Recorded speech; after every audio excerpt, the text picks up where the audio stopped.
Hey, what's going on? Meteorologist Jonathan Kegges with you. We are checking into some thunderstorms that are getting going. There is an opportunity for severe weather overnight with the potential for a strong tornado or two in the risk area, and that's mainly going to be in Mississippi, Arkansas, Louisiana, and then extreme southwest Tennessee. So that's what we're most concerned about. What makes this, of course, a little more dangerous than normal. It's not the biggest, baddest severe weather outbreak we've ever seen by any means. Of course, it only takes one nasty cell to change lives, of course, for people.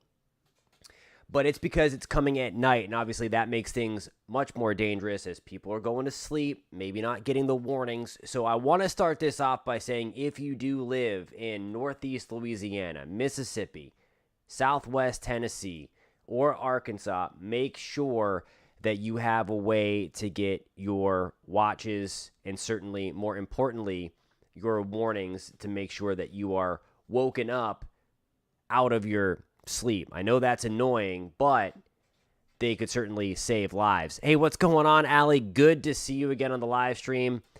Hey, what's going on, man? Hope everything is going well for you. Good evening, my friend. It is good to see you again. The good news is right now is that there is not much going on. This was to be expected as we get into that 8 to 9 o'clock range that we would start to pop some thunderstorms in this area. We also have a secondary area that we are going to be watching, and that is back towards Oklahoma City getting rocked with some thunderstorms. There's nothing strong. There's nothing severe out there right now. So that's some good news. And again, there are questions with this. We talked about this in my video last night, that this severe weather threat was not a slam dunk, primarily because we have lost a lot of the instability with this because it is, of course, evening. You can certainly still get some nasty tornadoes overnight. There's no doubt about that. But there is... that's something that we're going to be watching again going forward. Can this severe weather threat be sustained?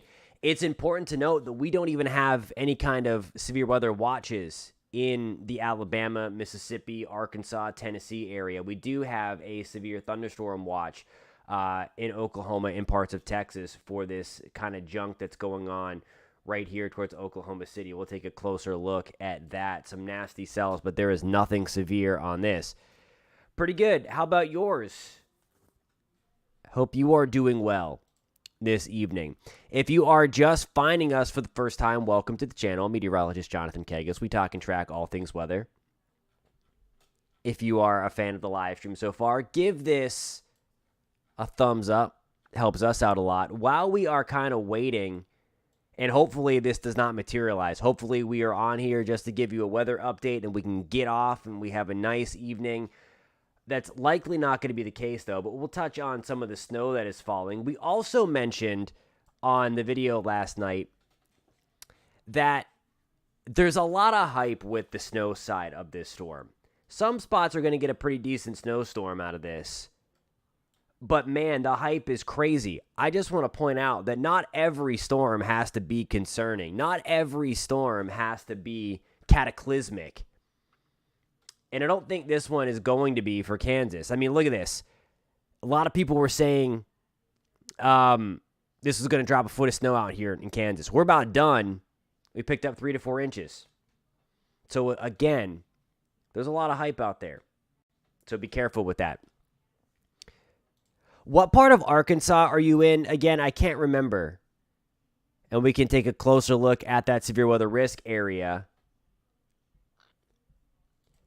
Yeah, so it's funny you mentioned that. So we're going to get into a lot of that, I think, in videos coming up about it's going to be that first week of March. That's where we're looking for maybe the hammer to come down for like a short time. And then real spring will be there. But I like how you put it, false spring. Close to Little Rock. All right, so while, again, we are nice and quiet, and again, here is some of the heavy snow falling on I-70 right now in Kansas through Hayes. Good evening if anybody's tuning in from Kansas. That's where the heavy snow is. If I pull this back out again, you see where the winter storm warnings are in pink. That is going to be from just west of Chicago. We'll have some winter weather in Chicago. It's not going to be anything crazy.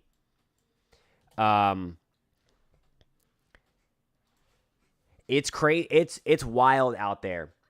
And we talked about, I think in a video last week, that we were likely going to see this kind of blowtorch come through the eastern 2/3 of the country.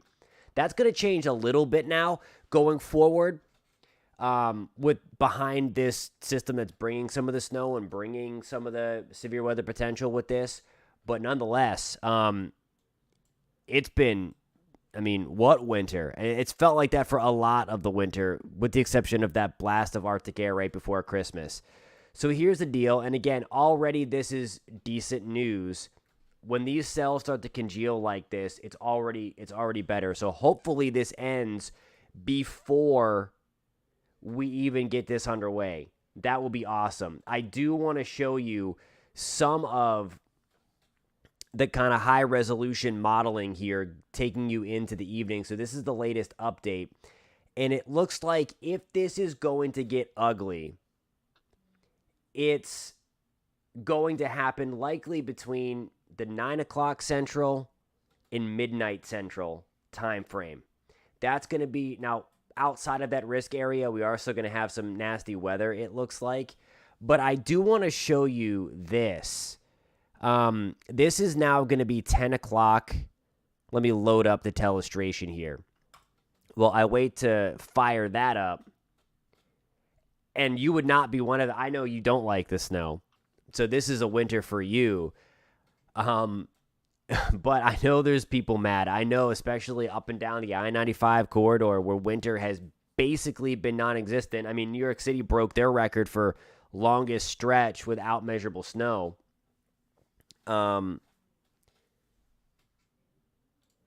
Gary, good to see you again, my friend. Okay, so that, I can't remember. It's been a while since I've had to deal with some of the pruning and stuff, and I couldn't remember if that was good or bad, at least the timing of that. So it's after the pruning. So early March, again, that's going to be the time frame. I can't guarantee that we are going to get that blast, but at least we have a shot. That first week of March, because of that stratospheric polar vortex potentially being disrupted by this stratospheric warming event that's going on. So that's happening in real time as we speak. And we will see oftentimes, not always though, that leads to some colder air and some snow in the east. So we'll have to wait to see how that kind of plays out. But we will see. Sitting this one out in South Dakota, pretty much. Again, it is all heading back into this direction. You guys got at least that blizzardy thing, really just to the north where you are, mainly western Minnesota. But again, the snow was not impressive here. And we talked at length in the last video on why I thought it was not going to be a behemoth snowstorm. Let's check in some of these storm reports here. We'll go back into Colorado. 16 inches of snow, 10 inches of snow. Pueblo, around 7 inches of snow. This was the area where I thought we could get over a foot, though. So like southern Utah, southern Colorado, northern New Mexico, that's where kind of the bullseye of that storm was. Timothy's hoping for one more big snow in St. Louis. We'll try to get it.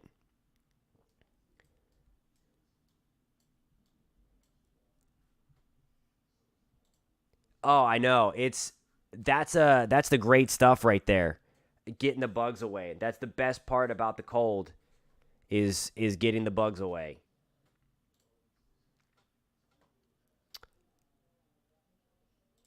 Hey, Michelle, good to see you again.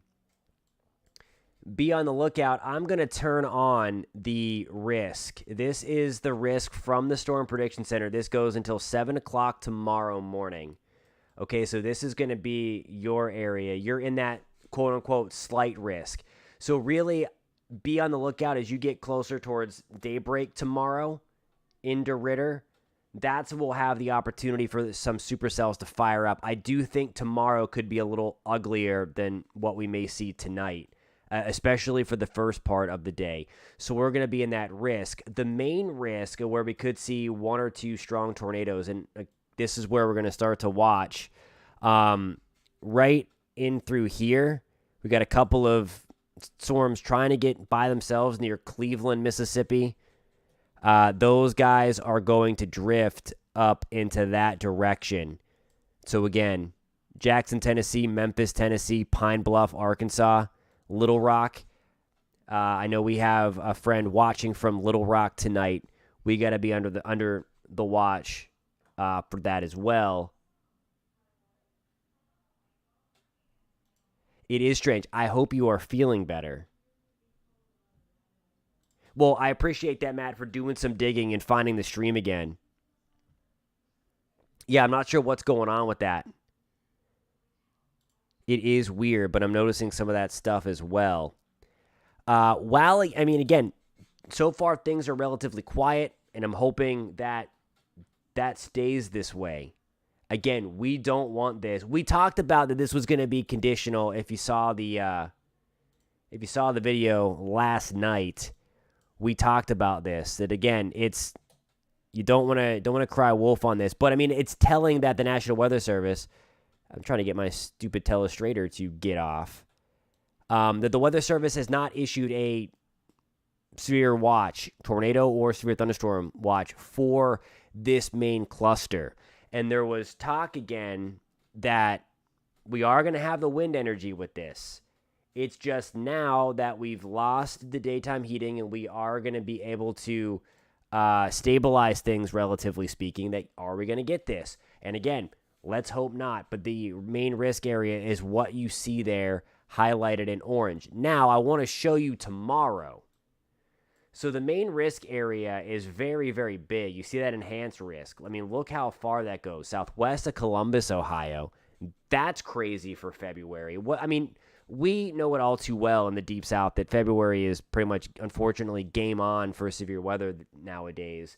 The main risk for us is going to be right here, okay, where you see this highlight. And this is going to be from about 7 o'clock in the morning through the afternoon. So give that a thumbs up if you see this. So this is where I'm really concerned about the opportunity for some stronger thunderstorms, where you see that kind of highlight area from Hattiesburg. I know we have some friends that tune in on occasion from Hattiesburg into Philadelphia. That's Mississippi, of course. Columbus, Mississippi.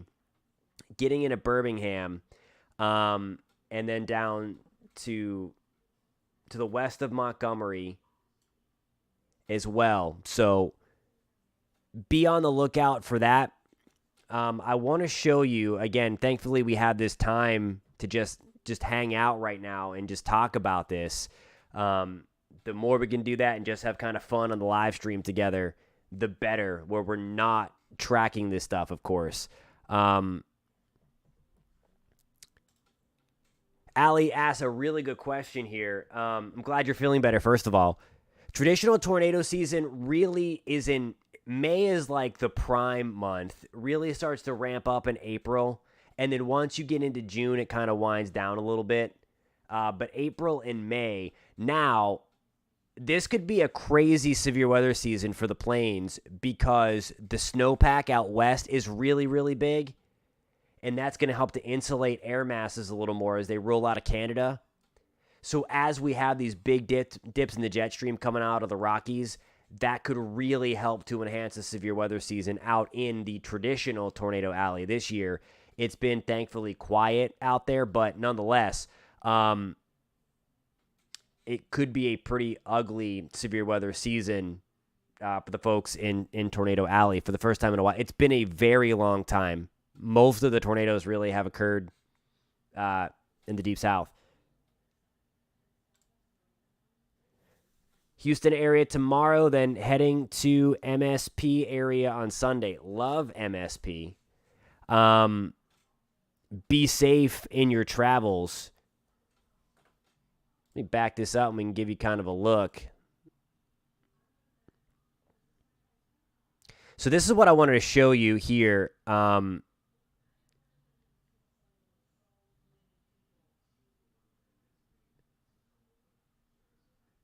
So, and the good news is for DeRitter, it really doesn't look like there's a ton of stuff. This is going to be 10 o'clock in the morning, and look how nasty this could be. We could have some early morning supercells in and around Baton Rouge. Let me get the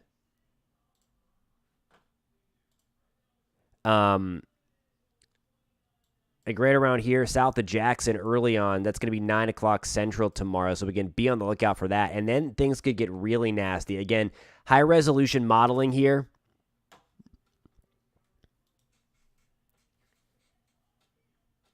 Oh, that's awesome. Hopefully, hopefully nothing happens there. That's a good spot in Auburn. We'll give you kind of a highlight here.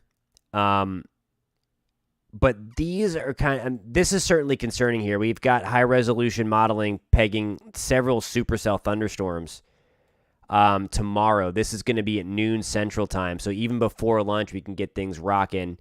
And then we've got more. This is what is concerning. And I'm not saying we're going to have storms like there's certainly potential for what we saw a few weeks ago where we had the main line back here and everything was congealed. But then Selma is the one in particular that I'm thinking. But when you get these isolated cells out ahead of the main line, they have the environment all together themselves.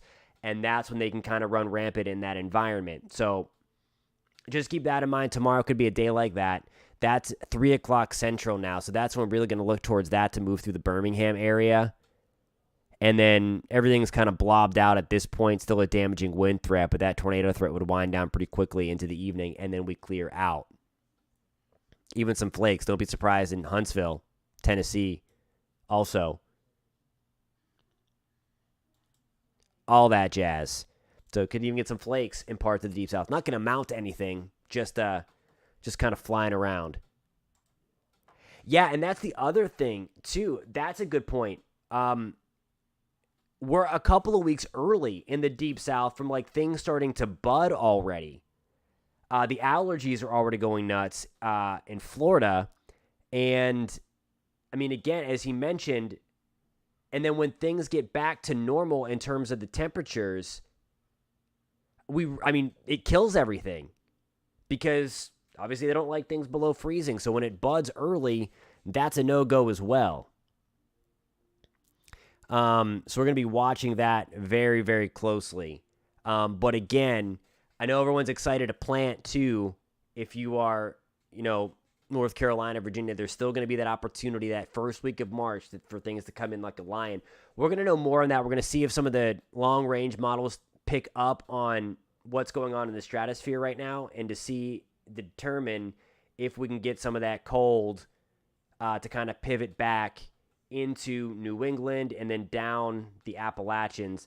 That's going to be the determining factor. That's going to be some of the focus on some of the videos coming up soon. Let's go check in with the radar here. And again, liking what I'm seeing. Big severe thunderstorm warning out in Oklahoma. We were looking at this and talking about this nasty line. This is mainly here. Hail, damaging winds. Inspect that. That's awful. That's awesome. One of my friends tried to do that once. I tried to help, and I think I killed everything. I'm not much of a gardener. But that's really, really cool. All right, let's get in here. So we've got the computer pegging the hail the size of quarters. So what we're going to do here, or a little bit more, it's 1.5 inches is about $0.50. Let me turn my telestrator back on. Circle that. And let me get back to my high-resolution radar so that I can get... There's some really strong winds in here. So 50-mile-per-hour gusts being estimated there by radar. Back this up to show you where it is. So there's I-35 in Oklahoma, Springer, Ardmore, just on the outer periphery there of that severe thunderstorm warning. Really strong winds. There could even be a brief spin up. So there's some rotation in there on this cell. Let me turn the reflectivity on just to get some bearings. But the good news is, And I say good news lightly. Out in Oklahoma, there's certainly an opportunity for these big hailers. That is what the threat is in Oklahoma. Certainly, you can get a couple of tornadoes out in this area in southeast Oklahoma, okay? But this is not a big tornado night. I know there was one channel in particular that was going crazy over that there were going to be long track tornadoes in this area. Yeah. Oh my gosh, that is a perfect example. Yes, because it's like, is it a teeny tiny marble? Is it a big marble? You don't know what size the marble is. So yeah, absolutely. It's always funny when we get marble size hail reports because I mean, I guess the general marble's like that big. But yeah, that's good. So use money, nickel size, dime size, quarter size. That's when you start to get to severe levels, and then half dollar, then ping pong, and then golf ball. All that stuff. But yeah, great point there.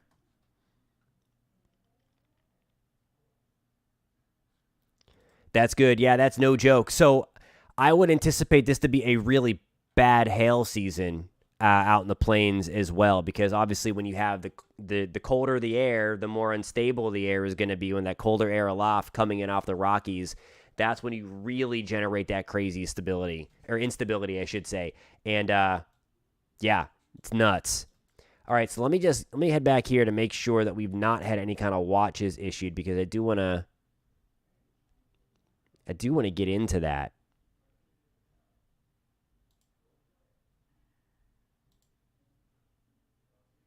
Nope, that's just that highlight that just popped on is a mesoscale discussion. That's something that the Storm Prediction Center kind of puts out when they're monitoring an area. And they only give that a 60% shot for that they would issue a watch. Again, they're not sold either that this is going to be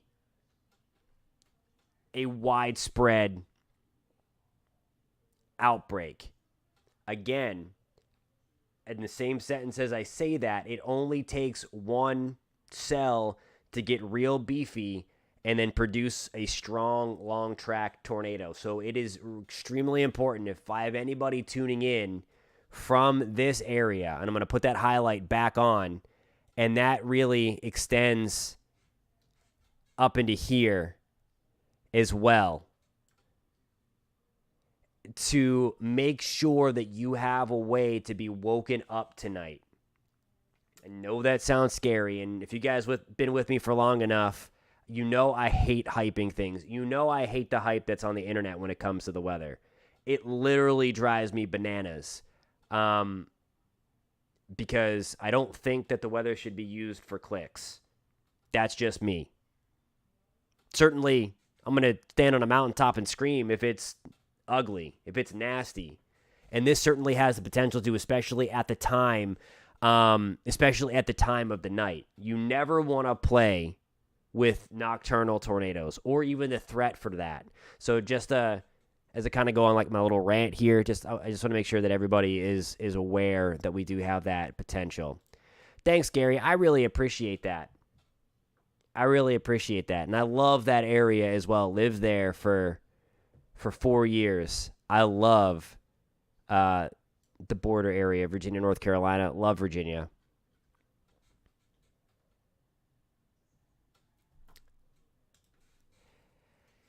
Yeah, unfortunately overnight. I'm hoping that we're gonna know within the next hour or two if this is gonna materialize. The main area for that, I'll show you their risk area. And again, this is straight up from, let me see here. Oh, that's why, because I turned it off. So right in here, right where you see this area from Memphis down to Pine Bluff into Greenville. Get my stupid telestrator off. This is going to be the area where EF2 or graders, EF2 plus tornadoes are going to be possible. Now, that just means that the environment is conducive to that. Doesn't necessarily mean we're going to get that, but it's going to be it's going to be in that general area. Yes, I agree with you.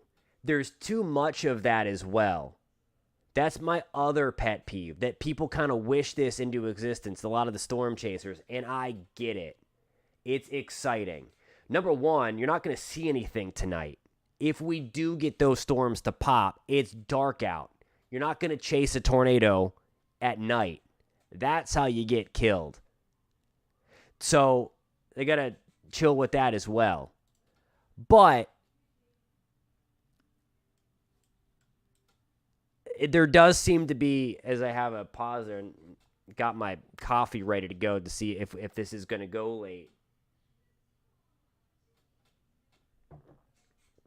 But like you were kind of alluding to, there's too much of that going on. There's too much of this and exciting. I saw thumbnails like crazy today. They're just like, oh my gosh, back up a little bit. Again, there is a chance for severe weather tonight. There's a chance for strong tornadoes tonight. But my gosh. All right, so let's get back out here to Oklahoma where we do have some things popping. Some big hailstones out here. And again, if you like talking and tracking the weather without the hype, shameless plug, hit subscribe. We'd love to have you on board. We have a lot of fun, again, when we talk, when we're not talking about this ugly severe weather stuff. And again, we track that here. We don't wish it or will it into existence like some other folks here on the YouTube machine. But nonetheless, we track it. So welcome, I'm meteorologist Jonathan Kegges, and we do have a lot of fun here. Again, when we're not tracking dangerous weather. So thank you guys for tuning in. If you're liking the stream, if you're liking the conversation that we're having about the weather, please hit that subscribe button. Give it a thumbs up. We'd love to have you on board. If you love talking and tracking the weather, here's the deal. This is going to be out near, this is southeast of Oklahoma City. So let me kind of zoom out. Here's Oklahoma City for reference. We're not going to see the bad stuff tonight. Okay, so we're not focused on Oklahoma City. Everything's going to be south. Let me get back in here.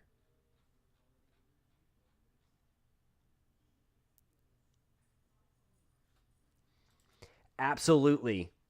Absolutely. And that's one of the things that always keeps this job interesting. No matter how much time you put into a forecast, you don't have the data everywhere. Those balloon launches, again, that sample the atmosphere can only do so much. So we're not sampling the entire atmosphere. So, I mean, you're right. You're right. And I think that's why it's so fascinating. That's part of the reason anyway. And you have to respect it, and it keeps you humble. That's for sure.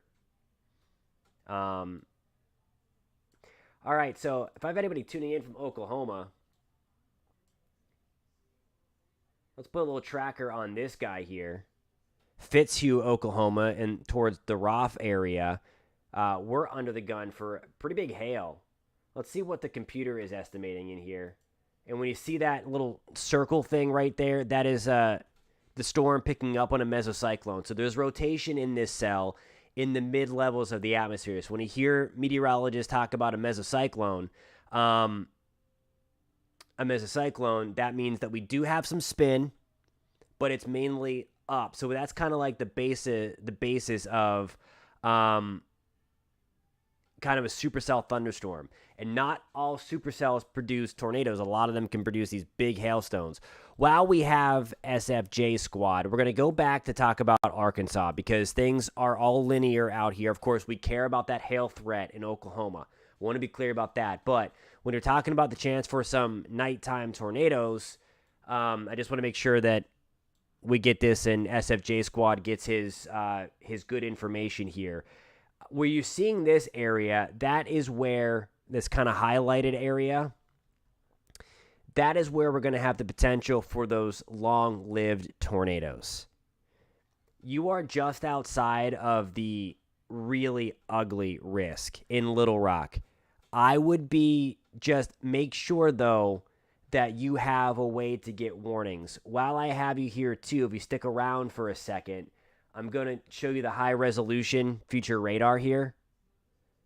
So this is the latest model data coming in.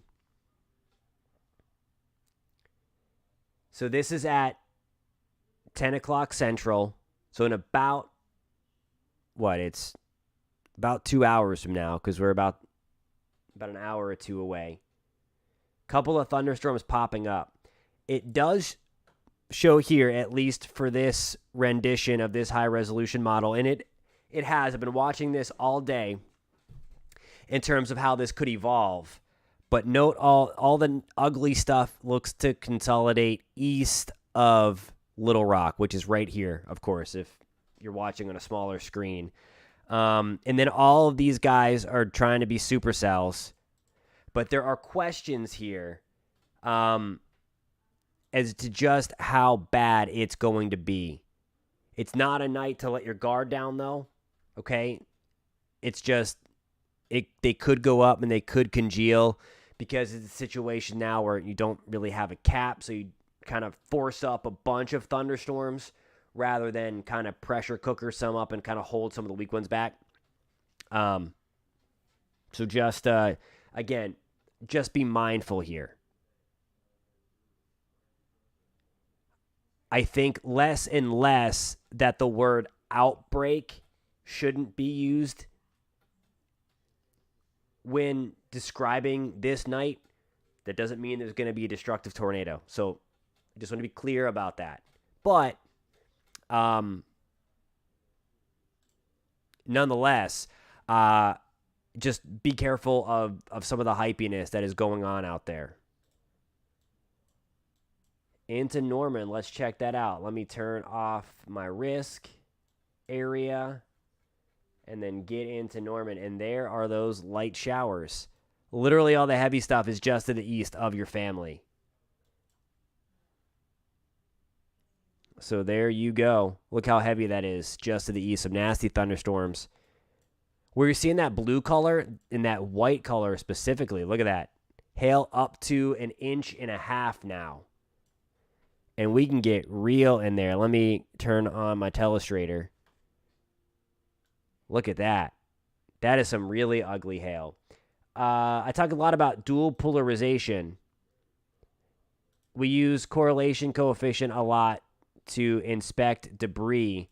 But when you're looking for large hail as well, you see where that yellow color is, that yellow and blue in there? That is some really, really big hail. A lot of times when you're looking at, this is correlation coefficient. So I like to always go through these modes, and I like to get nerdy when we can, when we're not tracking something deadly anyway. When you see those blue and greens pop up, that means there's something that's not very highly correlated that the radar is seeing. Where you see the reds and the purples, that means the precip is about the same size. So we have some very heavy rain there. But right in this area, that means that there's something not correlated in there. So you're seeing some rain mixed with likely some big hailstones.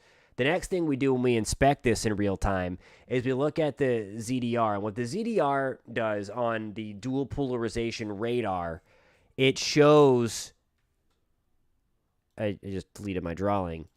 If there was a lot of that red color, it's likely big raindrops or some very wet hail, so that the ice is coated in rain and it's giving it a false representation. But when you see it turn gray like that, that's a pretty good confirmation when we do this like internal dissection here of this radar image that, no, that is big chunks of ice falling right there. And again, we can go back out and we see that there on reflectivity. That is a monster hailstorm out there for our friends in Oklahoma. And I'm going to back out. I'm going to show that to you again and again. The computer is detecting hail now about the size, 1.5 inches that's going to be closing in on $0.50. So remember the $0.50, that's how big that hail could be. So some ugly stuff going out there. Again, not tornadic. This area was not expected to get tornadoes. Certainly in a situation like this, you can. So the tornado threat out here is not zero, but we're not looking at an ugly long track tornado night still in Oklahoma, you know the drill. It's Tornado Alley. Make sure you have a way to have to get your watches and warnings.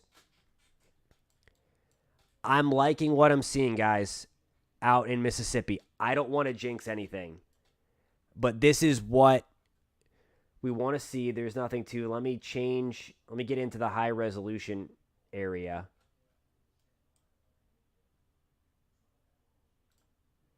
Let's take a look at some of these cells. Love it. I love it. Like, they're trying to become supercells, but they can't. They didn't eat their Wheaties this morning. I guess this evening. Okay, so that is good. Okay, good stuff there. Again, we're far from over, and I'll show you why in just a second. I just want to look at another radar perspective out of Memphis.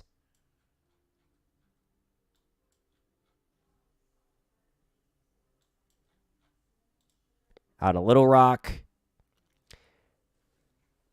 That is good. I am with you. I am with you, hoping that we get a dud as well. And again, that is in the realm of possibilities.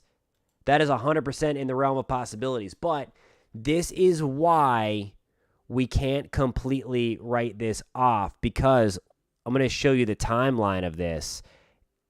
Look how long this lasts. And not to mention, if anybody's tuning in from Kentucky or Tennessee, let me know. Post that in the comments. Post in the comments if you're just joining us where you're watching in from, where you're tuning in from. Because look at the widespread heavy rain. Again, the storms don't necessarily have to be severe, and that severe threat will wind down as we get close to daybreak for Tennessee, Kentucky, Illinois, southern Indiana, into southeast Missouri as well. It'll ramp up in the deep south. But kind of wind down there as it kind of blobs out and just becomes very heavy rain. But look at that, getting into Cincy tomorrow, Portsmouth. Friends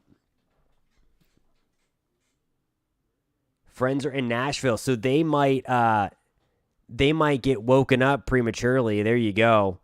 This is gonna be 4 o'clock in the morning. So, yeah, in between like 3 to 5 o'clock in the morning and then continuing. Look at that. Nashville's still taking it on the chin. Very heavy rain. That's 6 a.m. Central, 7 Eastern. Look at that. And then that tries to lift north, but then we start to get in on that secondary round of severe weather. So, again, a couple of ugly days. But I don't see outbreak tonight. The potential is going to be there, though, for one of those, again, a strong tornado or two. And if we do get a destructive tornado again, that doesn't mean we did not have an outbreak. You can get one tornado or two tornadoes to create, obviously, unthinkable damage. We've seen that before, unfortunately. Let me go back here. Let me just make sure.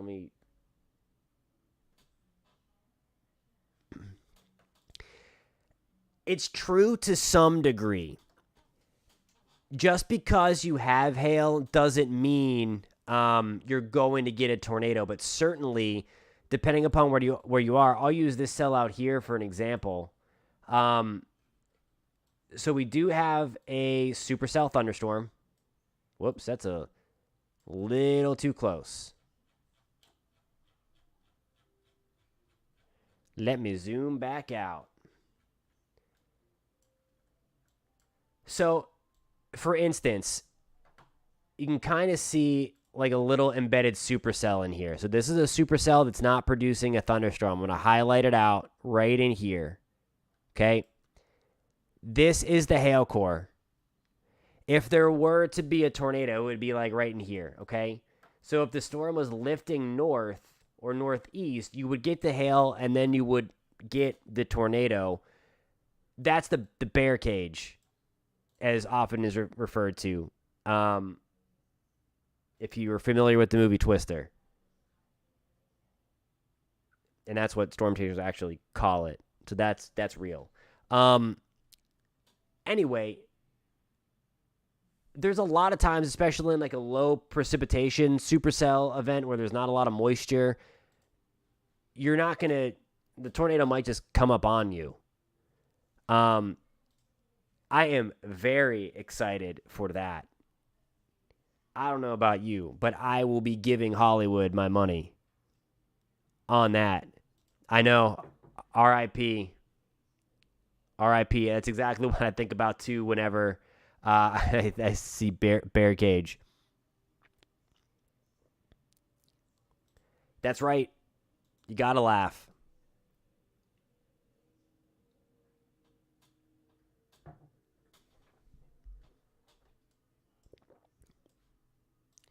You got it. You're welcome. Great question. Great question. All right. Still liking what I'm seeing here. Let's see if there has been.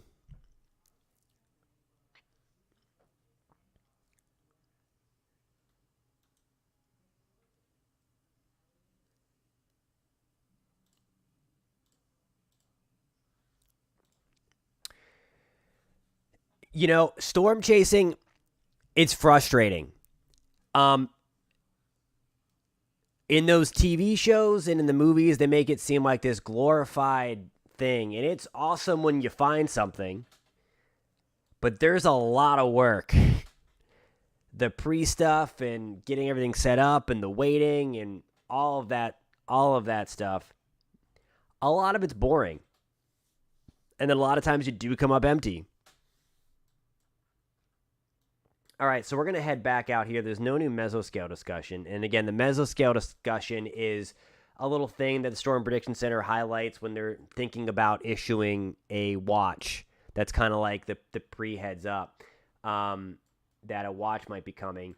It looks like we might have some shenanigans going on with this little cell out here. Let's do it. It's bringing up the tornado vortex signature thing. So let's get in and inspect that. Absolutely. That's probably the best part. You get to go out, visit somewhere, and try the food at the local spots.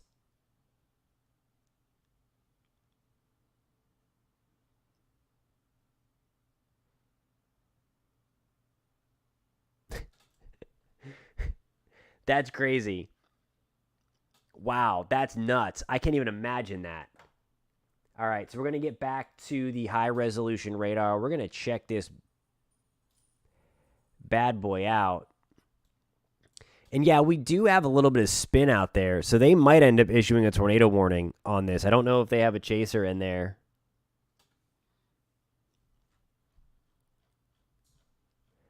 Lot of strong wind gusts. I mean, there's a big severe thunderstorm warning on that. There are not. So there are no. Let me change my mode here. Let me turn on the watches. And this is going to be all of the advisories populating. I need to give it a second because there's a lot of data. And I will zoom this back out to kind of give you a wide view. That pink color there, that's the winter storm watch. Or, excuse me, winter storm warning. So if you're watching from north of Chicago area, into south of Des Moines, make sure my severe thunderstorm watch is turned on. And that should pop up. There you go. So this is our only watch. Let me just double check that I do have the tornado watch selected. Yep, that is selected. No watches, no tornado watches in effect. Yeah, and that's a good point. We were talking about that earlier. I mean, unless you're seeing power flashes, and hopefully we don't see that tonight, you're not going to know there's a tornado on the ground unless it hits something because it's dark. And again, that's what makes things really, really dangerous. So this is going to be your severe thunderstorm watch out in Oklahoma, including Dallas, including Wichita Falls. Nothing out here, and there's no indication at the moment that a watch is imminent. And I mean, that's telling to what also the experts at the Storm Prediction Center are thinking. They know the danger of nocturnal tornadoes, of course, okay?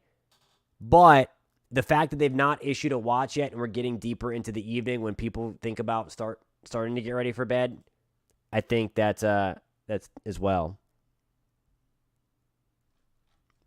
I think thinking along the lines of our thinking.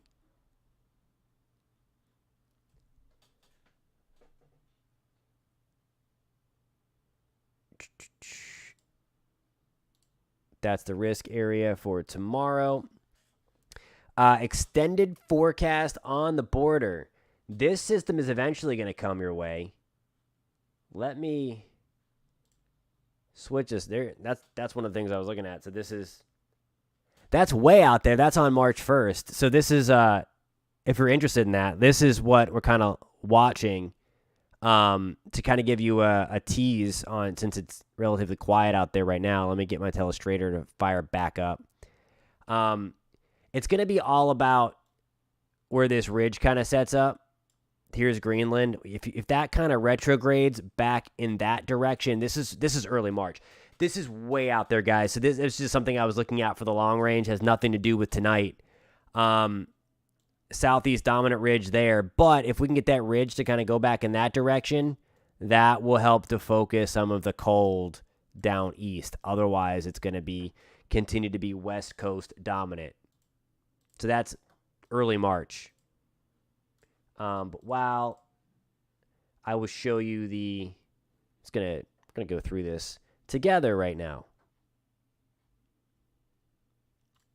All right, thank you for that. So they just posted that the threat is increasing. So we're gonna go take a look at that in a second. Just want to give Gary a look here at where this storm goes for him.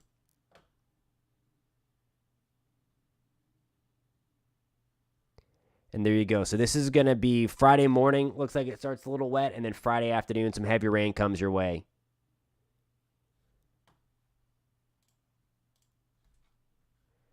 All right, so let's go take a look.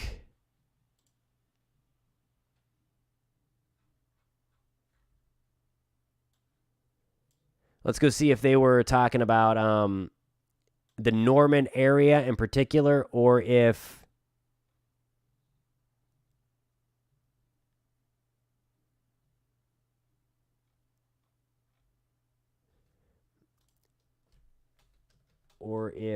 they were just talking about the Norman area, because I can see that for the Norman area. Okay, so they're talking about southeast. They're talking about southeast Oklahoma. Okay, good. There you go. Hey, Ethan, good to see you as well. Been a while. Thanks for tuning in. All right, so thanks, Allie, for that tweet. Yeah, and if you guys are watching the Twitter or you're seeing something, feel free to post that in the comments. We're doing this. We're tracking all this stuff together. So post that in the comments, what you see. If you're seeing something concerning, we'll go in there and check it out. We'll inspect it all. This is what we do here on this channel. Ethan, I think he's got a shot. I do think the threat winds down a little bit in Nashville, but here you go. It's gonna come overnight. And there's that really, nasty stuff there. I think the tornado-y threat goes down a little bit for Nashville, but some damaging wind and then really heavy rain is going to come in with this. So you kind of see that there. That's overnight. That's 9 o'clock in the morning. I think most of that is out of there by 9, 10. It kind of lifts north of the city.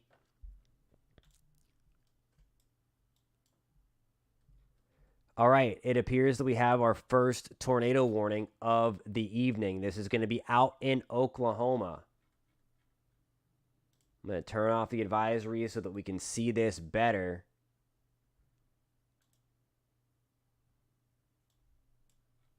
So here we go. All right, we're going to start with our inspection here. And always like to start, we certainly have the spin there. Right there. But I want to take a look at this from a radar perspective. Oh, yeah. All right. So here's what we got going on. This is out in Oklahoma if you are just joining us. Welcome to the live stream. We're tracking the severe weather event here that is unfolding. First tornado warning of the night. So let me get the telestration back on. This supercell's kind of embedded a little bit. It's right in here. You can kind of see that there are the dovetails. And then that's where we could have the tornado. So let's get back to the velocity and the right on cue. He's got it. My man knows his terminology. I love it. And that is the notch right there.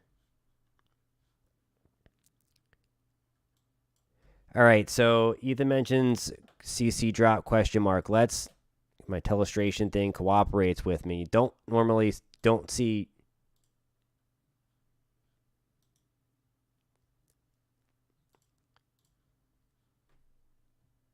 Certainly looked like we could. I mean, right in there.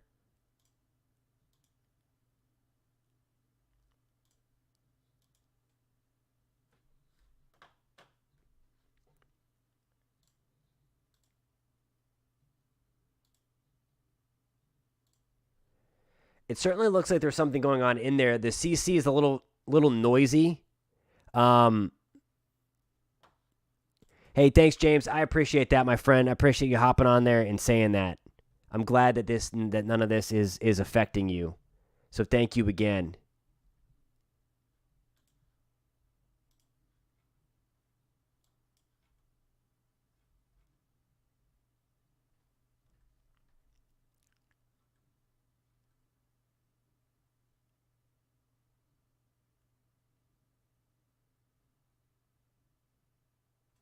So there is a chaser on this cell, and they have reported a funnel.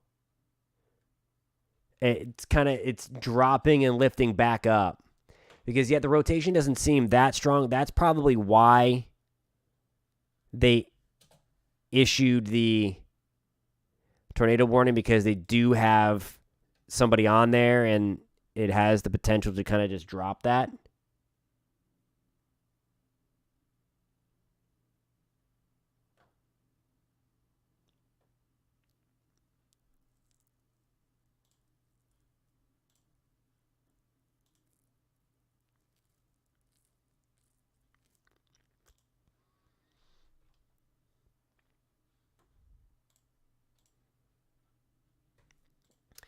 So that's a great question. CC drop. So if you're with us before, while we were talking about correlation coefficient, and it's a product with a dual polarization radar. Before, radar only went out in one direction, in the horizontal direction. Now it goes out in the horizontal and vertical, so that it can kind of see the shapes of the hydrometeors, as we call them, inside the storm. So it can determine if something's highly correlated. So if everything is just rain, it comes out to be this bright red color like that. It looks like that. If there's something that's not highly correlated, like hail, the CC will drop a little bit, drop in color. So from the red to more of like the green-ish color. If you have a big CC drop and you're looking at the blue, and it's important to note that the CC drop, or the change in colors, correlates with where the tornado would be from a velocity standpoint. So you need to do some inspection. Like we do have some blue here. That's not a CC drop in terms of a debris signature. But we're talking about a CC drop. That means the radar is actually seeing debris, whether that be dust or whether that be pieces of homes, unfortunately, or trees or cars, things like that. We were looking at that northern cell a little bit, and that one actually, the computer is pegging a meso or a tornado vortex signature. Yeah, another little weird shaped supercell there.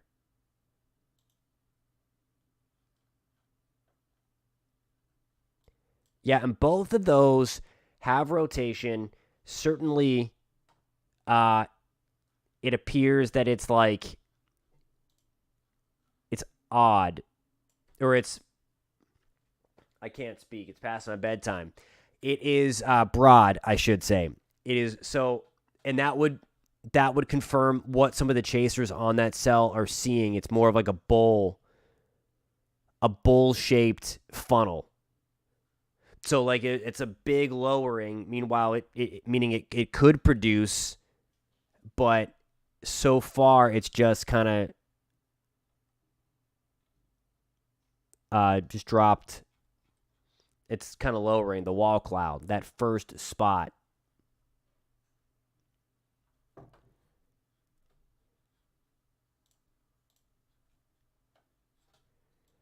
All right, so let's get back here. I hear ya. I'm drinking it. You need it. Anybody else staying up late and drinking coffee? I know. I'm like, when it gets to be 8:30, I'm in bed.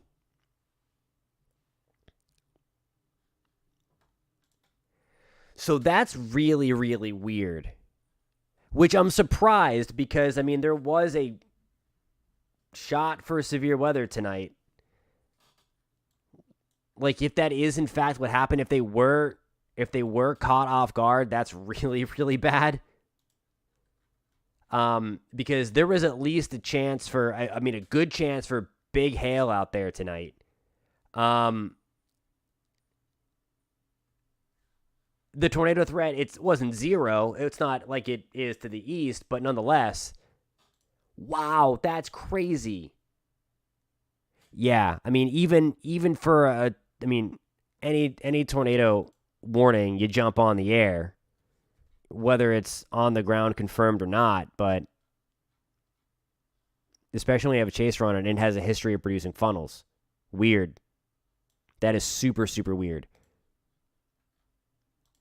Drinking coffee. I love. There's a lot of coffee drinkers tonight.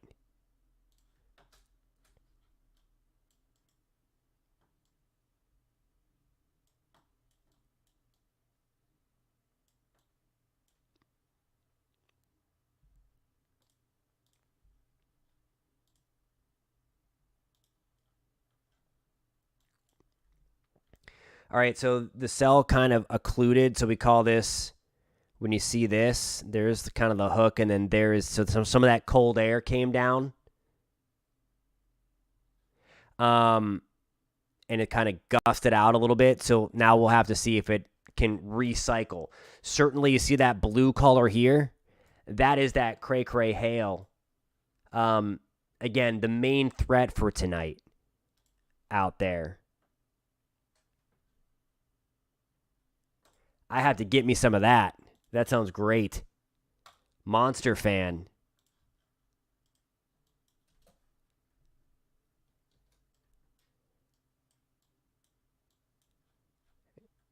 Okay, this is great stuff out here in Mississippi, Arkansas, Tennessee.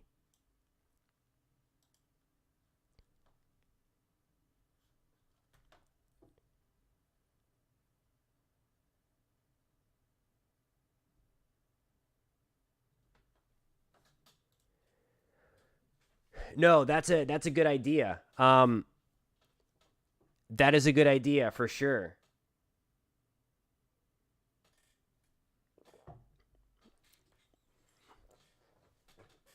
And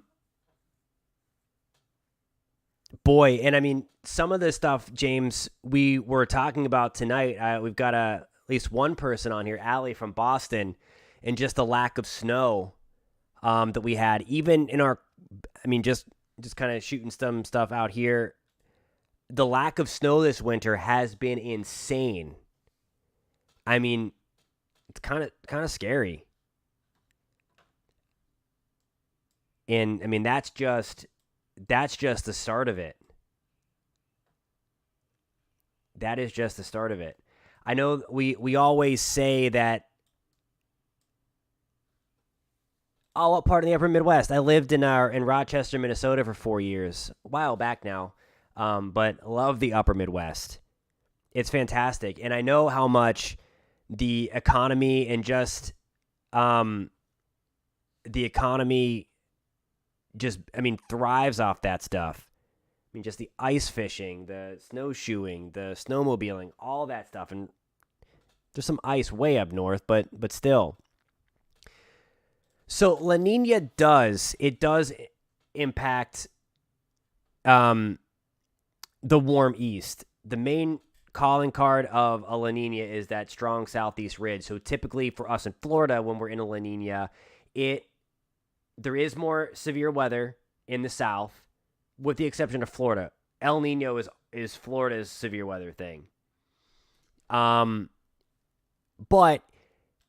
it does, in fact, warm it up. And then also you're talking about the jet stream phase and the jet energy coming.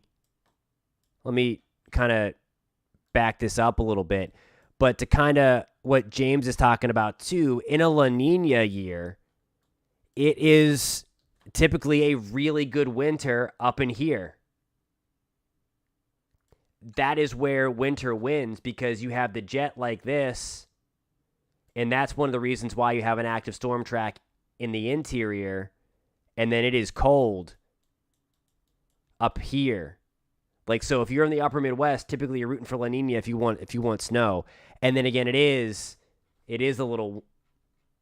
supposed to be a little less, but it's like scary below normal up there as well. Nope, you are correct. We have one tornado warning. Whoops. Sometimes my telestrator doesn't go off whenever I want it to, and then I can't zoom in.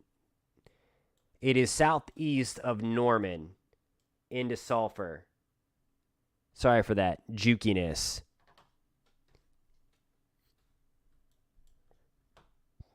And it's certainly, let me get the high resolution radar back on.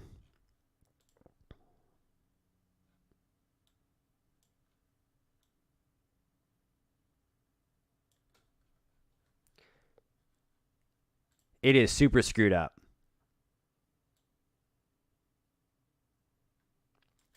So we have a few new people on while we're kind of zeroing in on this tornado warning for us in Oklahoma to the west of Sulfur.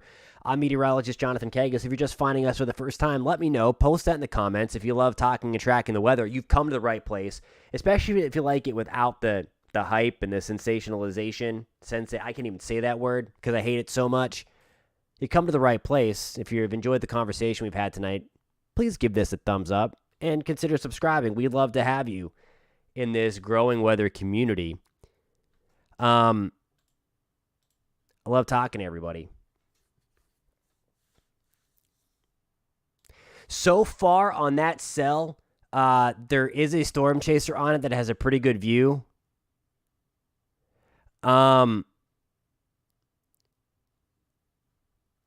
It's been producing funnels,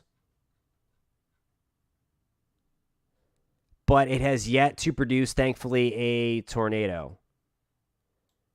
All right, Ethan, this is the cell that we were talking about before, and it still has that hook. Let's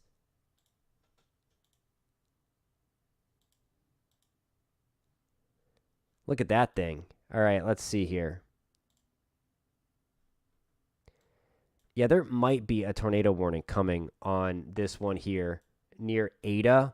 So if you happen to know anybody that lives in and around Ada, Oklahoma, no tornado warning just yet. But this is ugly.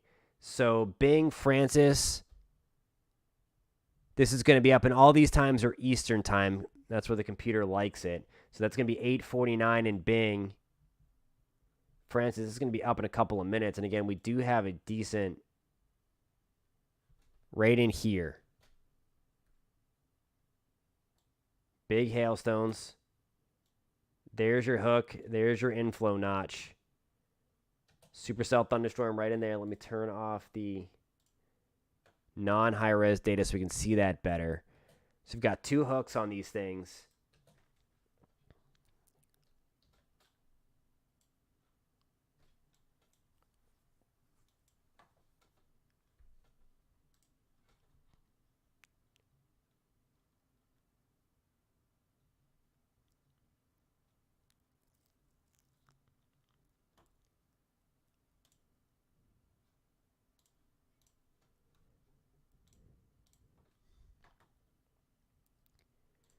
Yeah, it's really, really weird tonight. Really weird tonight.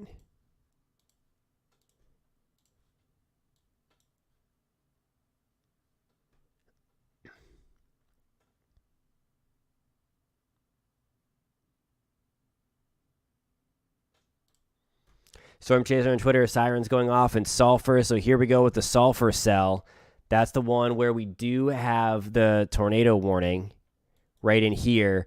And then here is Ada. And this is what. So we're getting the computer thinking that there's hinting at the tornado vortex signature there.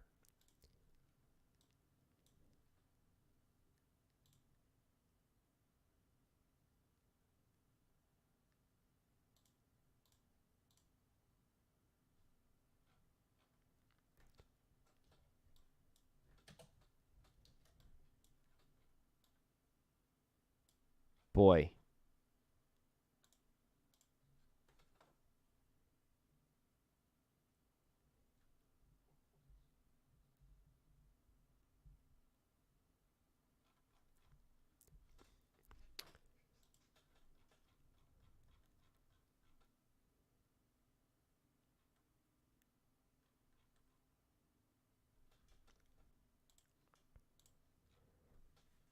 All right, so let's see. If you're just joining us, post in the comments where you're watching from. It looks like, look at that.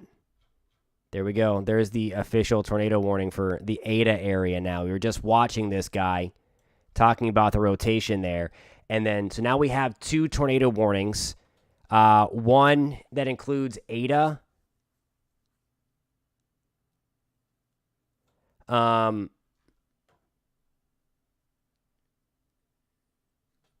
Hey, Susan, good to see you. We're going to check in on North Mississippi in just a second.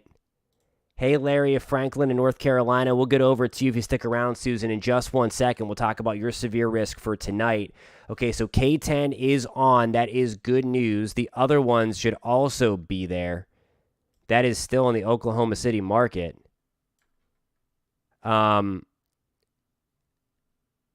Allen, Sassaquah, Gertie, Ada, make sure all that stuff. Just a thumbs up and a subscribe is perfect. Honestly, thank you very, very much. I love it, Matt. I love it. All right, so here's the deal. We're seeing that rotation a little more clear now. It's right in here. It's pretty strong. Allie was mentioning about the lightning in Ada. Again, this is right on our doorstep. Let's inspect this further. So what you do is you circle the tornado vortex signature. We're going to go into the reflectivity, matching up there, okay? And then we're going to go to correlation coefficient. It's a little noisy. Don't think we have anything right there, but all that stuff. Okay, Coco is live now. Ethan saying less rotation on the southern cell. That's what I like to hear. So thank you guys for checking up on all that stuff while we're kind of inspecting it. So I appreciate that a ton. As we kind of track these storms, again, together, that's our deal here. I appreciate that, Susan. All right, so again, if you know anybody in Sulfur, Ada specifically, whoops, sorry for the crazy juke in. Ada is the area of most concern right now as we have that cell around. So again, I'm going to leave this for 1 second. I do, since we have our friend Susan in Mississippi, I want to check in on the progression of those little teeny tiny cells we were watching before. And at last check, we were doing okay. So we'll use the Little Rock radar. All right, they definitely look a little beefier. And depending upon what part you are in northern Mississippi, we're going to check out of the Memphis radar. Everything is all linear right now. Everything is looking pretty good. There's nothing severe right now. While I have you, I do want to show you the future radar for Mississippi. in what could play out. So we're going to go towards, that is 10 o'clock Central. That is 11 o'clock Central. And you kind of see here, way at the tip top of your screen, the main severe threat might not even materialize until midnight Central. And in extreme northern Mississippi, extreme eastern Arkansas, and then right around the Memphis area, right along the border of Tennessee, Mississippi. So keep that in mind too, that while things are nice and tame, relatively speaking right now, in that main tornado risk area, look out for that again tonight, especially if you're around Memphis and again, Susan, in northern Mississippi. I'm not sure how far north you are, but again, that threat is going to be there. And then again, tomorrow, I think that we'll still have some strong thunderstorms tomorrow. And then there you go. I hope it is, Kurt. I hope it is. And again, there's nothing concerning out there in Mississippi, so we'll take this. We will take this. Let's head back to Oklahoma. Just wanted to give that to Susan real quick. While she was on. So Sulfur and Ada.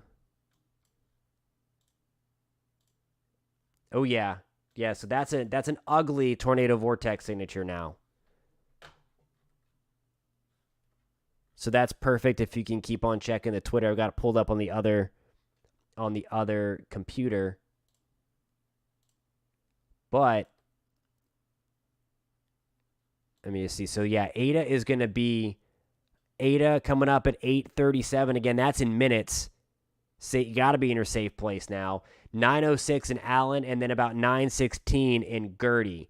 So this is an ugly, no doubt the ugliest storm of the evening. There is your tornado vortex signature. That green represents the wind going toward the radar. And then the red represents the wind going away from the radar. So there is the circulation complete right there. That is the spin. Let me delete all that. Let me circle this, and then it even tightened up further. So if you happen to be tuning in, looking right at the screen as that happened, let's sample some of them. We've got 54 mile per hour wind inbound, and then about 24 mile per hour wind outbound. I think we're pretty far away from the radar too, so I might even be seeing. Yeah, that's pretty far up there. It looks like that one in Sulfur is tightening up again. We're gonna check that out in a second. But again, if you're around Sulfur, make sure. It looks like we have a little range folding. We might have maxed out the thing, so this could be a little bit of a nasty thing. All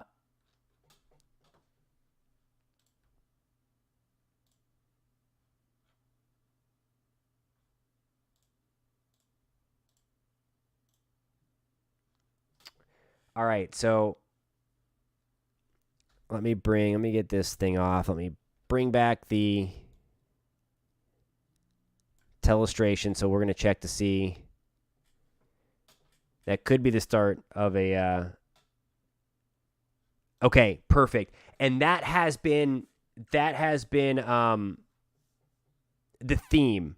And that's one of the reasons why there's a lot of stuff that needs to get a tornado on the ground. More often than not, supercell thunderstorms do not produce tornadoes. They can get close like this, but you need one last component to force that rotation to the ground. And right now, with both of those cells, that seems to be the trend. I'll take it. Still a very dangerous storm. Again, if you're an Ada, you need to be in your safe place right now. Big hail falling in and around Bing right now. Francis, we just have the heavy rain. That is going to change. Let's head back down to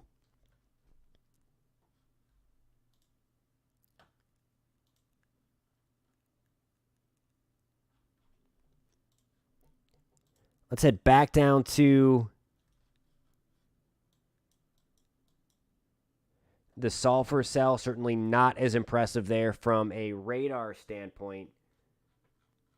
We're on the outer edges of that south of Sulfur. All right, reports of a developing tornado moving into Eta. We are certainly seeing that. This has definitely tightened up. If we put that into motion, I think I can get that to play.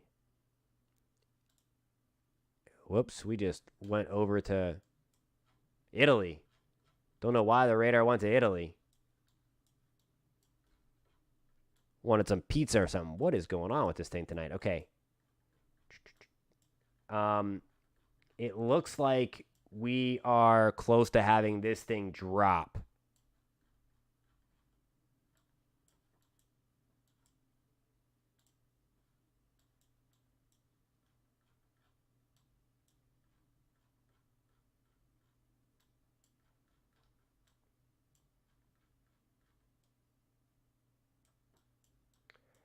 That is some really strong rotation. So around Eta, going to make sure you have to be there right now. This is going to move towards Allen, south of Francis, likely.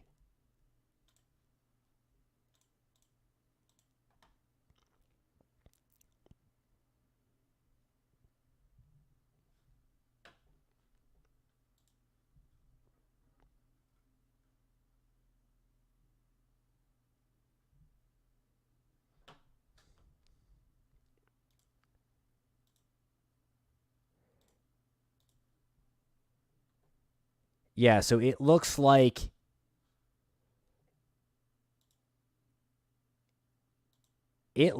we might have this on the ground.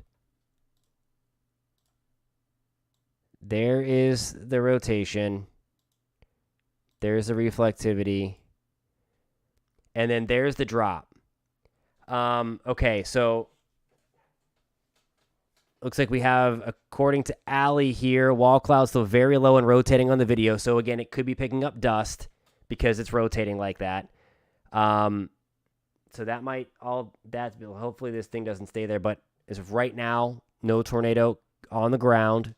But that wall cloud is getting very, very close.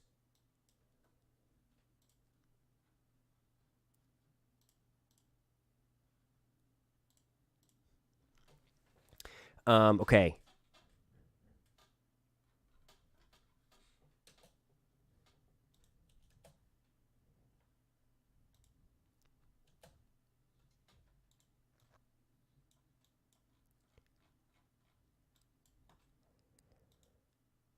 So this tornado warning is going to go it goes until 9:15 Central Time.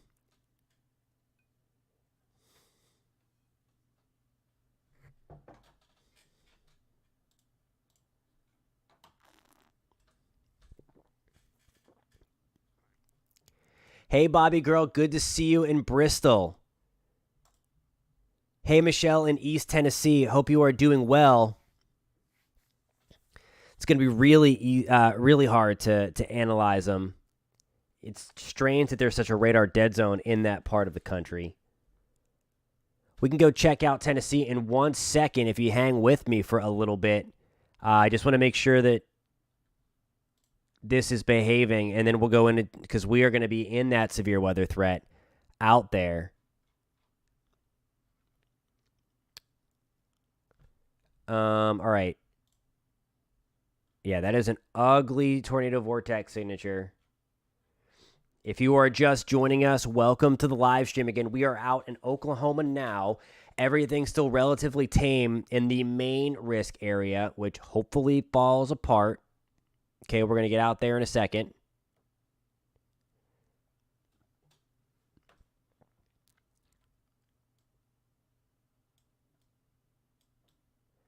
But the concern now is in and around Eta, where we do have some strong rotation. The good news is, relatively speaking, is that we have not seen, and this does look pretty broad, but there is, as Allie continues to tell us, she's got her eyes on the Twitter sphere, that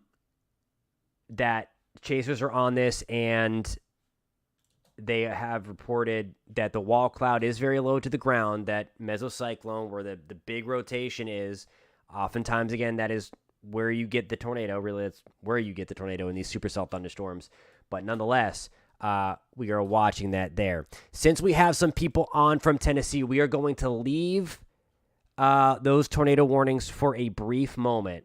And we're going to get back over to the secondary component of this severe weather threat. And that is going to be in Mississippi, Arkansas, and Tennessee. As of right now, we are doing okay. As of right now, I believe we still don't have any tornado watches. I'm going to turn the watches back on and just to make sure that I have that right. But we're going to check on that. I'm going to take this back to reflectivity mode. The good news here is that these storms have been around for a while. These are lifting to the north, okay, to eastern Tennessee. Now, depending upon what part of eastern Tennessee you are, I'm going to turn on the risk area, and we will see if you're in it. The good news is, so far, is that we don't have any watches up, and these storms have not been able to sustain themselves. And that was the uncertainty going into this. We talked at length in our video last night that this was not a slam dunk severe weather setup. Oliver Springs near Oak Ridge. So let's get into that's eastern Tennessee, correct? Let me just scroll up. I'm all confused. Yes, East Tennessee. Okay, so both of our folks and friends from Tennessee are on the east side. So that's the good news there is that that's out of the main risk. West Tennessee is in that main risk area. So I'm going to turn that on. And there is our main risk, where you see that bright yellow there. And then even into Knoxville and the Tri-Cities, Kingsport, Johnson City, we are even out of the general or the marginal risk. We're just in a general thunderstorm risk. I will bring up, though, I have Tennessee loaded for the future radar to kind of give you that time frame. And this is going to be for you early tomorrow. Actually, let me take you further out to get into that. And it looks like, yeah, this is going to be late Thursday for East Tennessee. So this is going to go up and around you guys in East Tennessee until you get to that 6 o'clock on Thursday, tomorrow in the evening. And then there's 8, 9 o'clock. So the severe weather threat is pretty low for you guys. Just some very heavy rain coming late Thursday night and then into early Friday morning. So you're going to be good.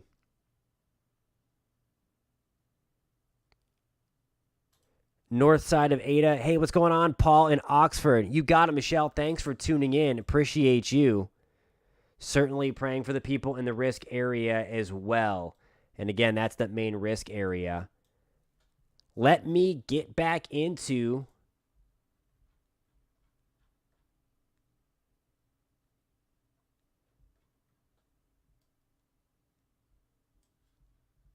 returning to Arkansas. I remember when you were going over there, going across the pond. Safe travels. Okay, so all clear on the Sulfur one. So that a radar should update. Quarter size hail reported with that cell in Ada. Yes, it is definitely on the north side of Ada.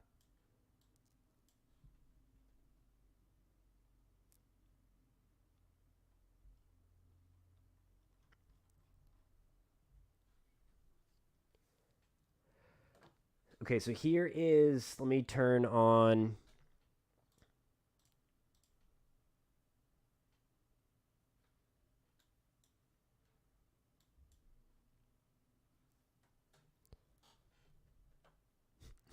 You're okay. It's all good. There's still Nathan in it. Okay, so down on the north side.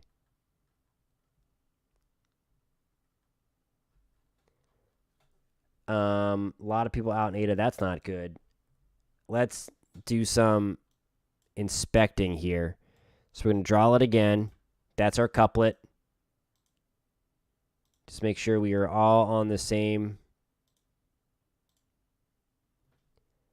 Yeah, it's still hard to determine, not getting a clear correlation coefficient. Thing they still have it as a radar indicated on the warning update.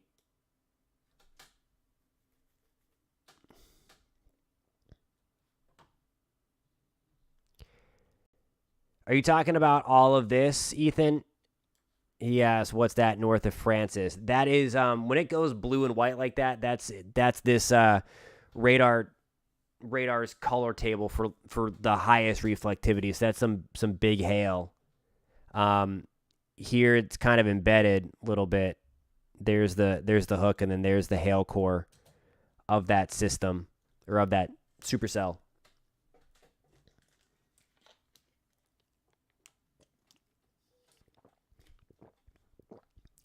Same. I'm with you. Let's see.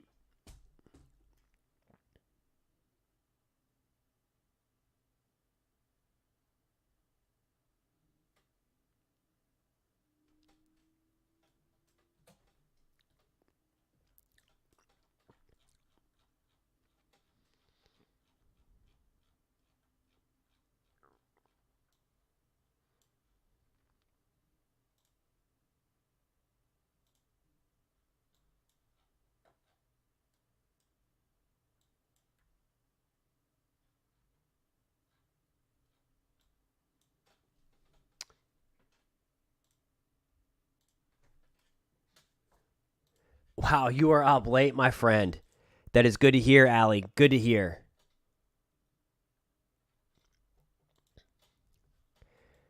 All right. Okay, we're going to zoom out. Nothing. So we have one lone tornado warning.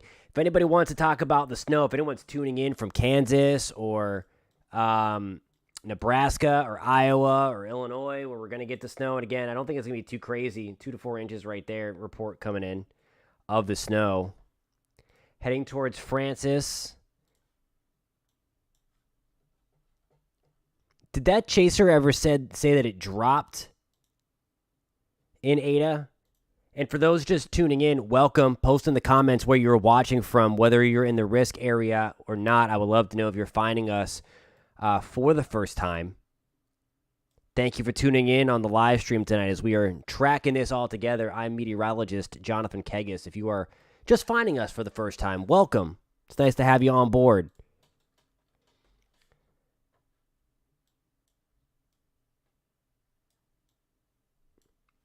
All right, so this is going to stay on. Okay, so it almost looked like it was on the ground.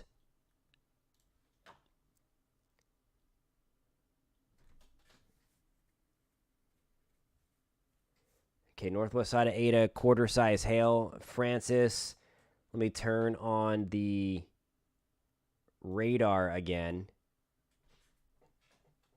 I mean, excuse me, the radar is on the velocity mode. That is very bright. So on the south side of Francis, as Allie mentioned, this is where we're going to have that problem. Let me get the telestrator back on again. There we go in Francis. This is moving very close to Allen. So if you are in Allen or Gertie or Calvin or Stewart, you may not be in a tornado warning at this time. That will likely be extended depending upon how this cell holds together. So make sure that you are in your safe place right now. You know the drill. That's away from windows, lowest level of your home. Protect the head. That's where the fatalities and that's where the injuries come from. It's not from being sucked up by the tornado. It's from debris around you hitting you. So again, important to note here. Again, this is around Francis, so be very, very careful. Safe place now. Storm shelters if you have them.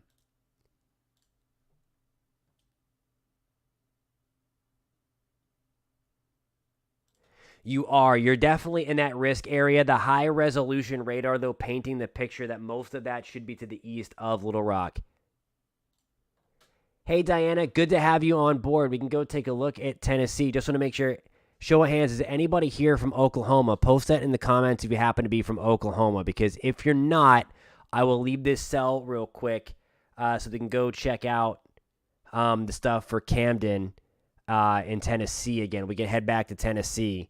But I just want to make sure that nobody is watching from Tennessee, because I don't want to stop giving the potentially life-saving information here if they're not tuning into their local news outlet.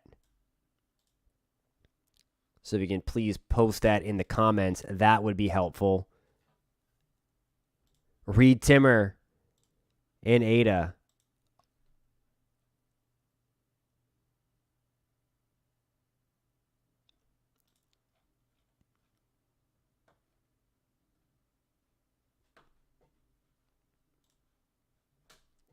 All right, so let's see. So, Diana, if you are still here, that's west of Nashville, correct? That's southwest of Nashville, in closer to western Tennessee. I just want to make sure that I'm in the right spot. We're going to leave that tornado warning system in north of Ada or east of Ada now. I'm going to go check in on Tennessee again, just to give a heads up. And then there we go. Yeah, it's Camden, Waverly. Just wanted to make sure real quick.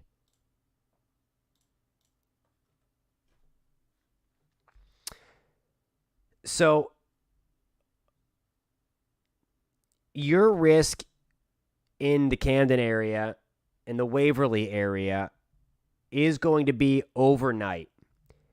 So this is where it's a good idea to make sure that you have your warnings. This is the high-resolution future radar, and if you're watching on a smaller screen, I'm going to point this out. Here is Nashville. Here is Memphis. What you are right about here, give or take. So your, I think, strongest thunderstorms, that's about 6 o'clock in the morning Central. Chance for, if one of these go rogue, I think the main batch might be just to your west. This is 1 o'clock in the morning Central, 2 o'clock Eastern. There's Union City. There's Paducah. There's Jackson for reference. And then here we are. The ugly stuff looks like it's going to stay to your west, but if we start peeling a couple of those off, then they'll be in your area. So be mindful of that. Have a way to get your warnings overnight, whether that's your favorite local TV station's app. Have those set for alerts to make sure your phone is on just in case you get one of those to kind of drift over. Then I think your main risk is going to come closer to daybreak. There is some of those nasty thunderstorms there. That's 6, 7 o'clock tomorrow morning. I'll highlight that further. I'm going to show you the outlook here. This is from the Storm Prediction Center, and you see right in it that higher threat. The relatively speaking better news is that the main risk for those strong tornadoes are off to your south and west, closer to Memphis. Now, this is the first severe thunderstorm warning of the day in that area. So we're going to take a look at the Memphis radar. We're going to see what these cells are looking like, because as we just showed you, that is kind of in that main risk for long track tornadoes.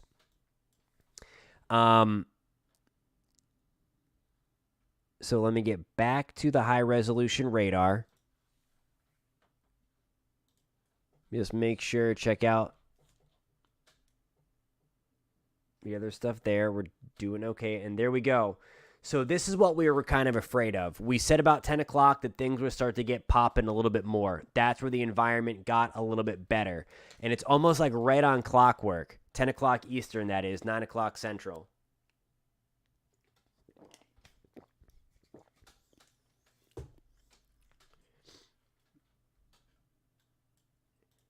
All right. So this is not, if you guys are with me here, these are looking a little ugly, okay?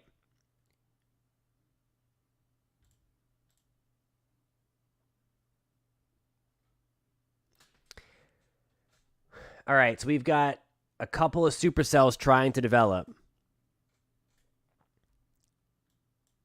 Oh, yep, there's an Oxford. Look at this supercell.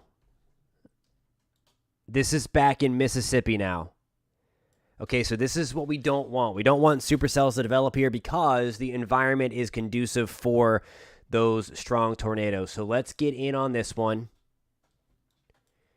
This is right along I-22 or drifting up. Here is the border. There's Memphis up at the top of your screen. And Holly Springs.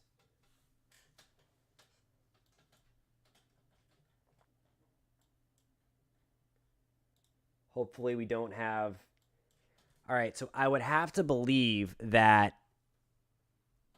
they're going to start to issue these tornado warnings pretty soon. I would have to think that a tornado watch is going to be coming out for these areas now that we are popping these storms and they're taking on. I mean, that's rotating. That's rotating. That's going to...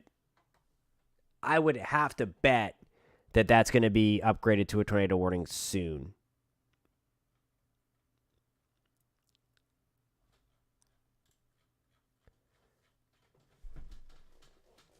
Especially given the environment. I don't think you play on a night like that.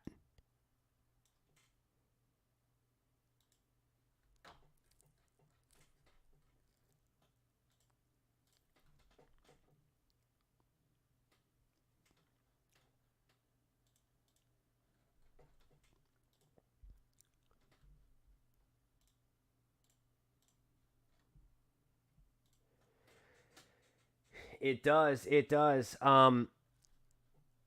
If you are just tuning in, let me know where you're tuning in from. That helps me out to kind of dictate where we kind of go because I don't want to leave an area that there's somebody that could be looking for that information and then I go to someplace else. So if you're just tuning in, let me know where you're watching from, especially if you're from Mississippi or Tennessee or Arkansas. We can give you some better information there. We've got 2 severe thunderstorm warnings. We're going to go take a look at our cell that went through Ada.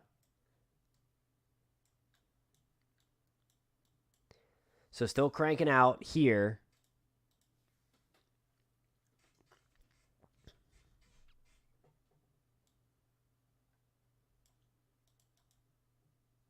So Allen, the good news is it doesn't look like they have extended that. Radar indicated max hail size about 1.5 inches. So this one's still, thankfully, not on the ground.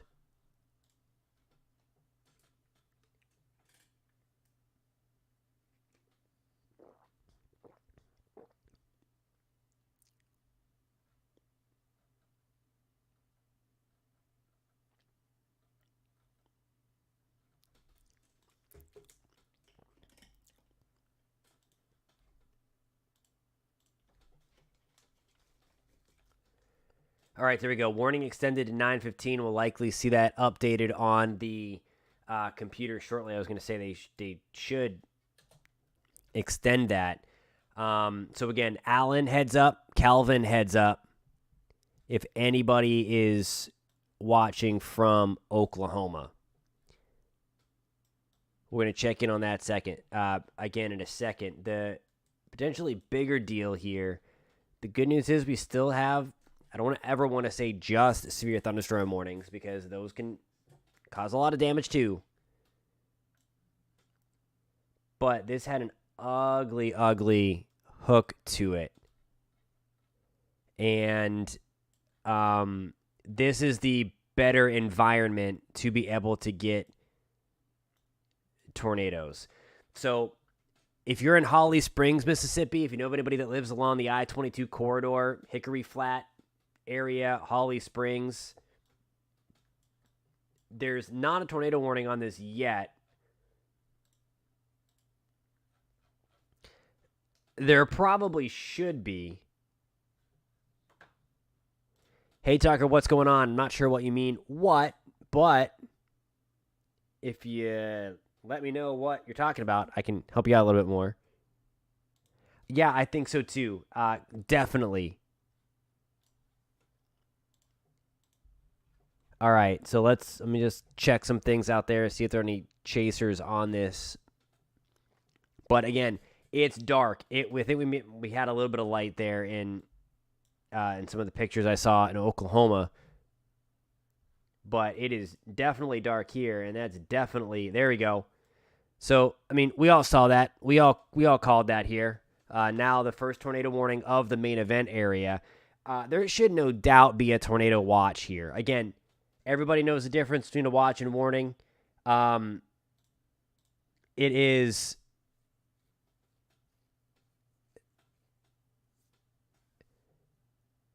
Hey, Tucker, I will show you that risk area in just 1 second.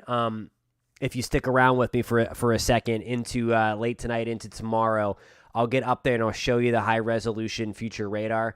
Just since we got this hot off the press here, just want to make sure that nobody's tuning in from northern Mississippi, right along I-22. First tornado warning of the bunch. Warning means that a tornado is in progress or it is imminent. So when you see radar indicated, it's nothing to just write off. It means that the radar is showing rotation and the storm can produce a tornado at any minute. And remember, we are in an environment that is conducive for the development of tornadoes. So that is very, very important to note.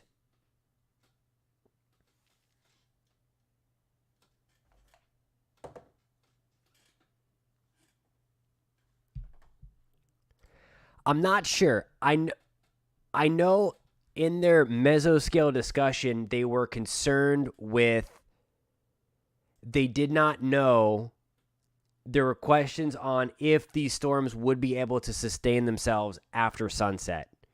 It's a valid argument.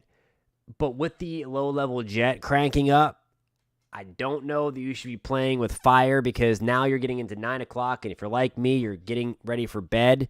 And I would think that there should be a watch out. So this is a great, great question. Okay? And we talked about this before. Weather is hard. Forecasting the weather is hard. It's a situation where they didn't want to, I think, get everybody in a tizzy when the environment wasn't all there. Again, we have a lot of wind energy.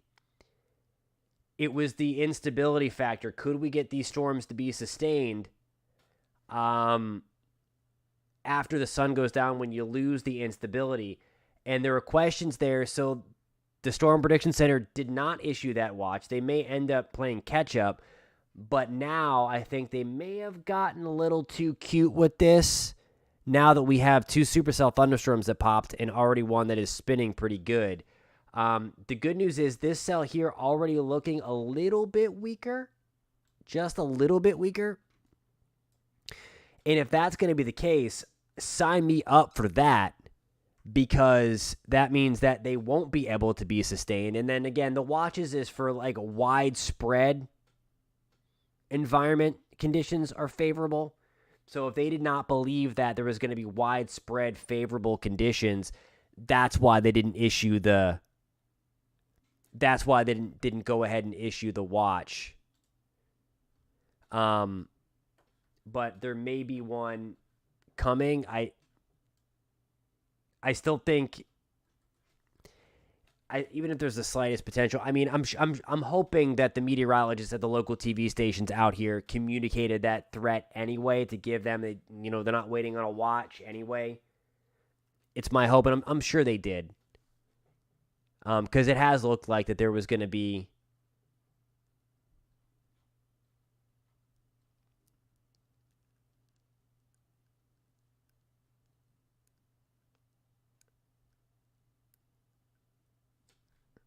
Looks like we have a new tornado warning out in Oklahoma, or at least the extension of that one that Allie was mentioning. You got it. Thank you. Warning extended to 10 p.m. Central.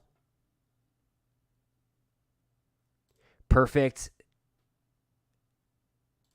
That's perfect, Paul. Thank you so much. We're going to get into Rogers while you're doing that. Let me make sure I'm on the Little Rock radar here.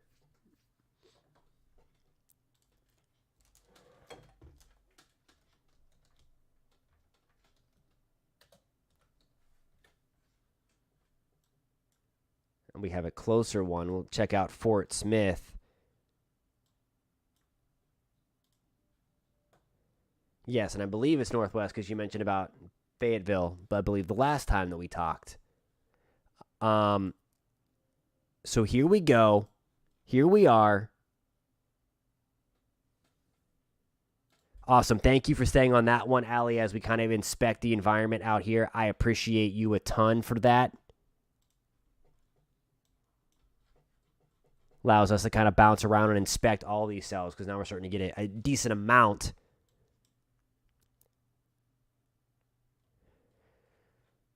Good news is, at least from my vantage point, it is looking like we are staying nice. In Rogers, there's all the bad weather coming in from the west. There's nothing too concerning. I bet, Paul. My eyes are blurry right now at 10 o'clock Eastern. I'm on my last couple of sips of coffee.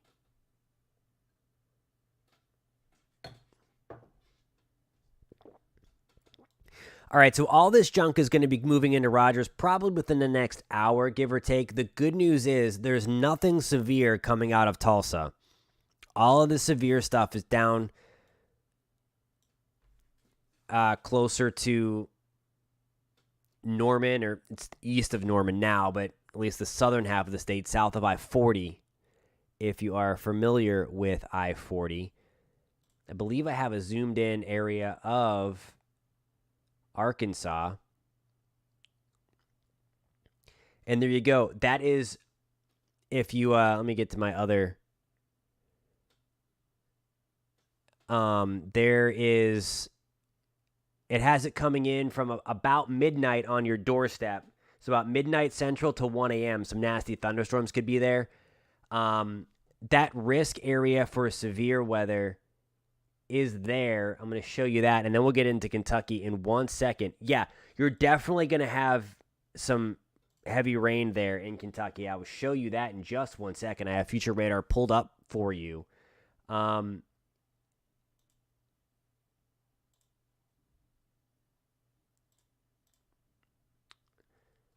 So the main severe weather area is out there. That's the tornado risk. So the tornado risk is relatively low.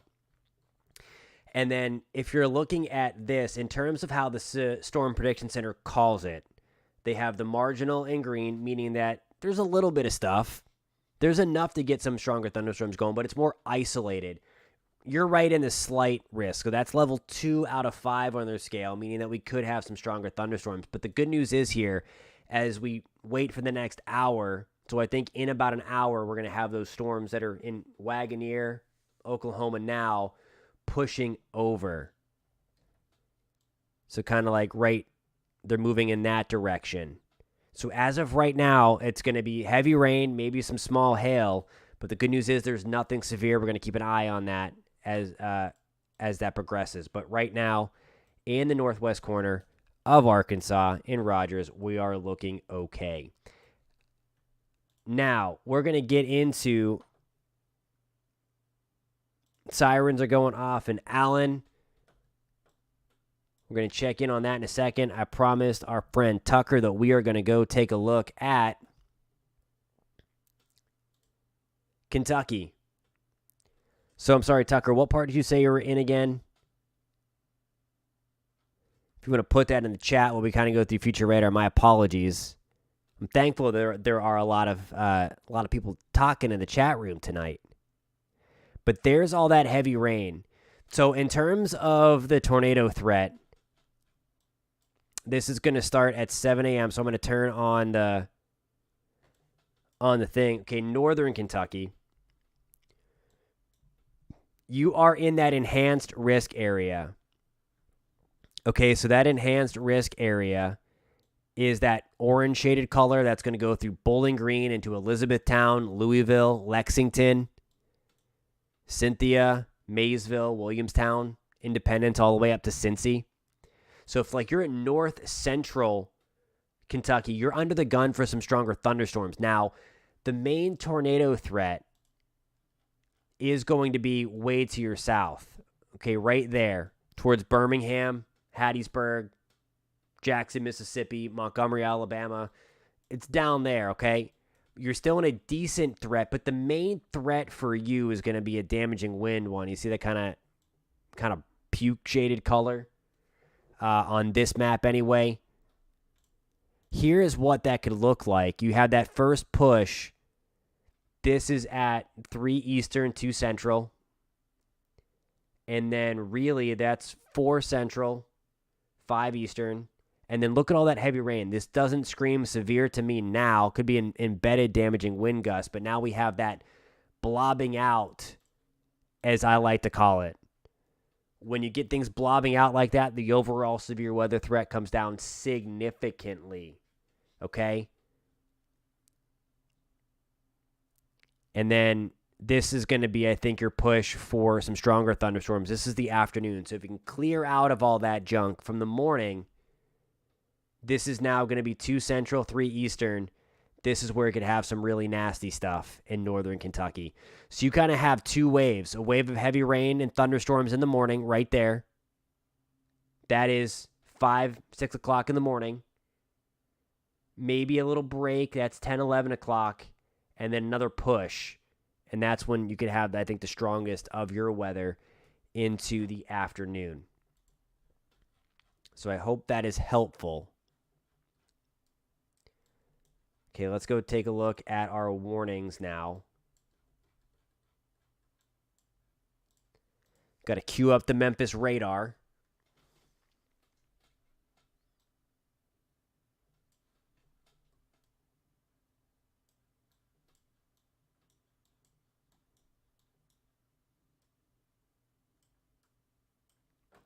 Still has that look from a reflectivity standpoint, the conventional radar that we're used to looking at.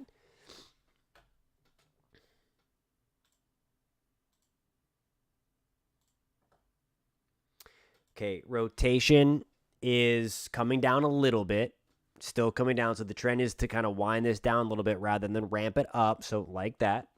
Again, need to be in a safe place. There's a tornado warning if you were there. This one in Memphis, we can't really get a good gauge on it. It is way too close. It is way too close to the radar to inspect, so we have to wait and see. I mean, it looks like garbage there, but for the most part, that beam is missing it.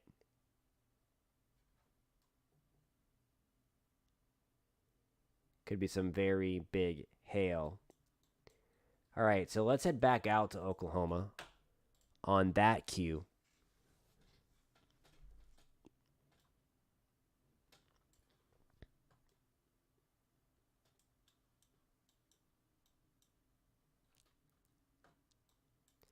So the lone tornado warning, this is what came through Ada.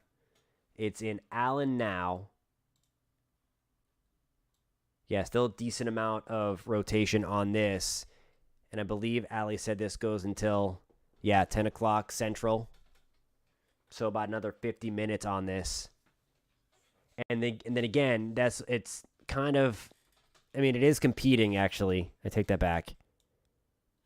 But it was able to be the strongest one of the bunch there to kind of push through. If you are just tuning in, welcome to the live stream. I'm meteorologist Jonathan Kegges. Welcome. Okay, funnel down. So it's doing that same deal again where it's trying to cycle, put a funnel, and then go back up. Hopefully it keeps that other one. Awesome, Paul. Hey, thanks for tuning in again. Hope everybody stays safe. Be safe in your travels, my friend. And we will catch you stateside. All right, tornado warning going to continue for the Holly Springs, Mississippi, Potts Camp, Mississippi, Waterford, Mississippi until 9:45 Central. That's going to be 10:45 Eastern.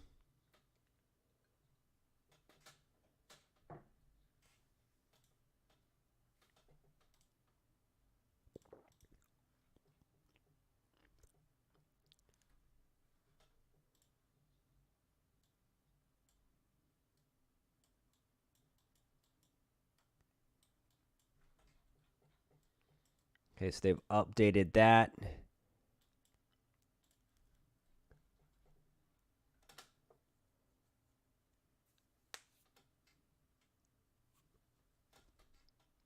So it appears there is still no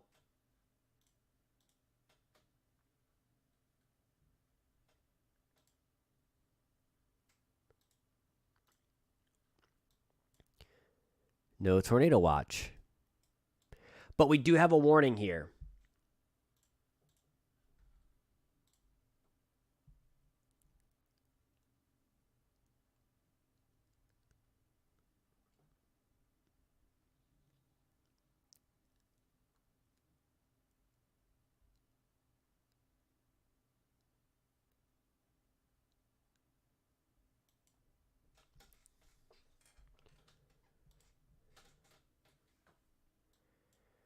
All right. We are still looking at Mississippi. This is I-22. If you are familiar with this area, Holly Springs into Ashland, Hickory Flat, we are not in the warning. Just something to pay attention to. This thing is off to your northwest. Here is, right up in here, my telestrator is loading. This is the Tennessee border. Middleton, Williston, Germantown. Memphis is right here at the corner of your screen. We have a nice beefy supercell over Memphis. The strongest part of that storm is north of the city now. Nasty, ugly hail core right in here.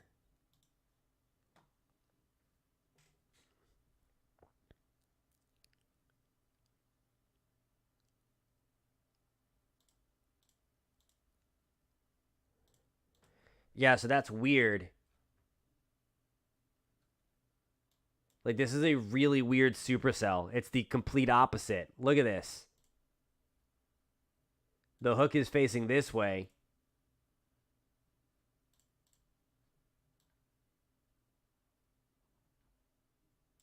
And then the hail core is there. So if there would be a tornado trying to develop there, that's crazy.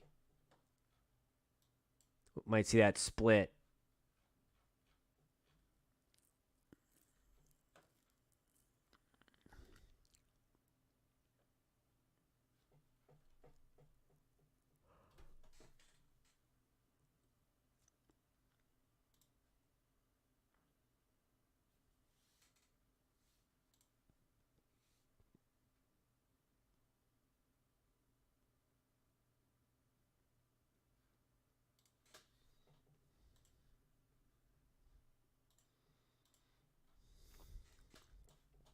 Super ugly.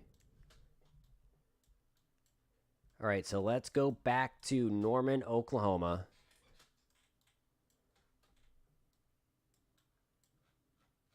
Again, Norma's in the clear, of course. But we're going to watch this one over here. Thank you so much. Hope you have a great night as well. Sleep well. We'll catch you soon. Appreciate you always.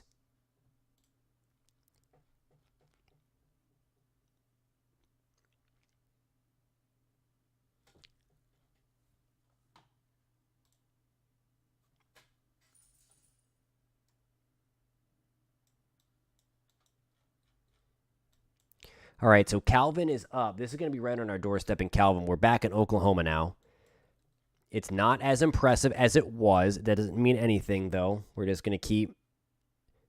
There's the spin. Calvin, I mean, this is on our doorstep. Indianola coming up at about 10:13 p.m. Central Time.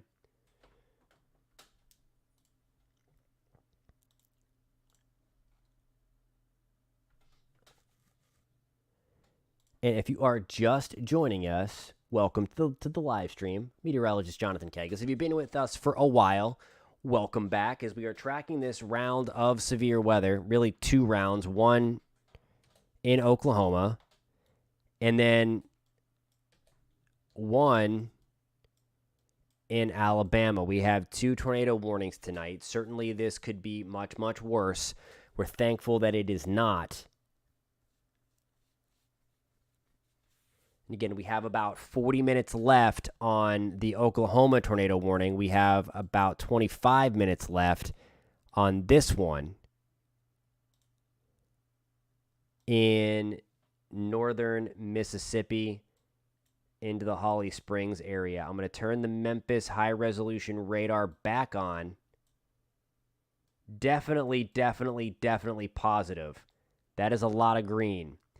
There's still a little bit of spin here south of Holly Springs. But the good news is, and I don't know if SFJ Squad's still here, but this might be the reason why they did not issue a tornado watch. It is because they do believe that while a tornado is still possible here, that the environment is not conducive to like widespread tornadoes.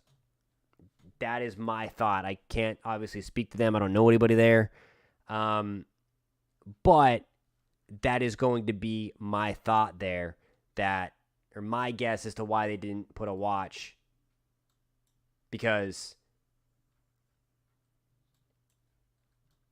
it does not look like they're going to be able to be sustained. Maybe once we get beyond midnight into parts of western Tennessee, but hopefully that's not the case, and that we can just keep your weather radios on, keep your apps fired up, and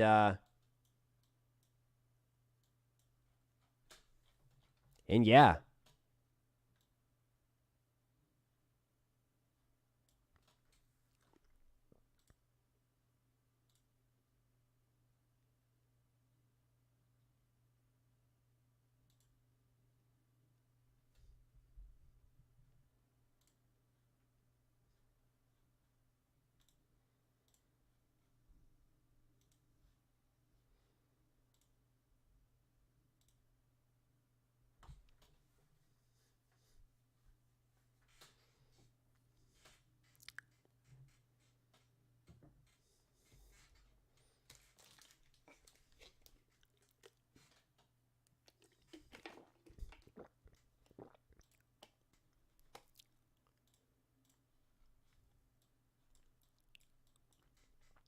All right, so positive trends, I think, on both of these tornado-warned storms, especially the one in Mississippi. Even here, though, now we are nice and broad. Okay, still nothing to let your guard down on, but I am liking the trends here. It's kind of, the reds and greens are getting a little wider, so we do still have that spin in the mid-levels of the atmosphere, but it's not as tight, and that means, again, that we are seeing that kind of fall apart a little bit. All right, so hot off the press, a tornado watch has just been issued for portions of Arkansas, Louisiana, Mississippi, Missouri, and Tennessee. I will show you that in just 1 second if you are just joining us or have been with us for the last 2 hours. I appreciate all of you that have been with us for any amount of time. But hot off the press now, we were talking about this and wondering why they may not have issued one, but I've got the advisories turned on. As soon as that hits the computer, which should be any minute now, we will see the footprint of that new tornado watch issued by the Storm Prediction Center. Interesting. Okay, sweet. So thank you for that. We are waiting for the watch to populate, and while we're doing that, gonna make sure that I have the tornado watch turned on, and I do. It just needs to hit the computer. It might take a second.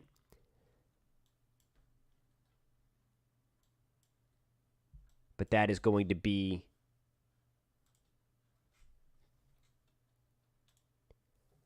it. Basically runs from Shreveport down to Alexandria. This is a big watch.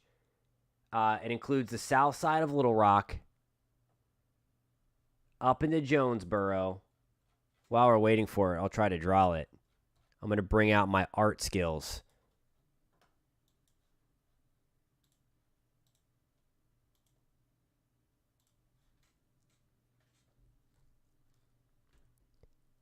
It runs right about,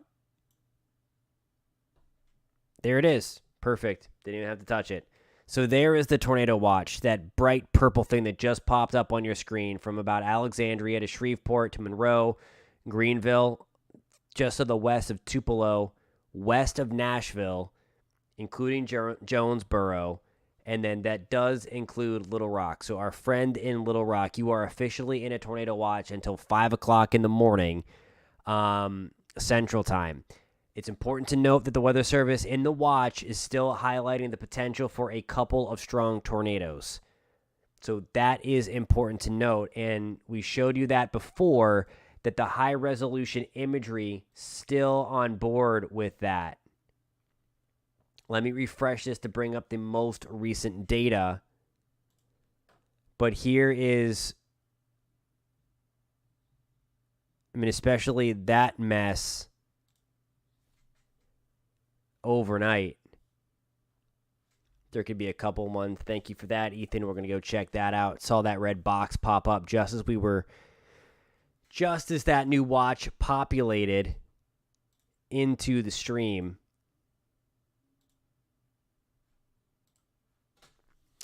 I see we have a few new viewers. If you're just tuning in, thank you so much. I'm meteorologist Jonathan Kegges. Welcome to the channel. If you're finding us for the first time, let me know. If you're enjoying the conversation, I wish we were talking about some happier things.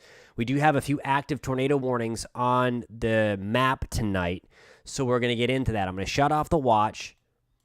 New tornado warning. This, I think, is the same cell that we were tracking. That looks healthier.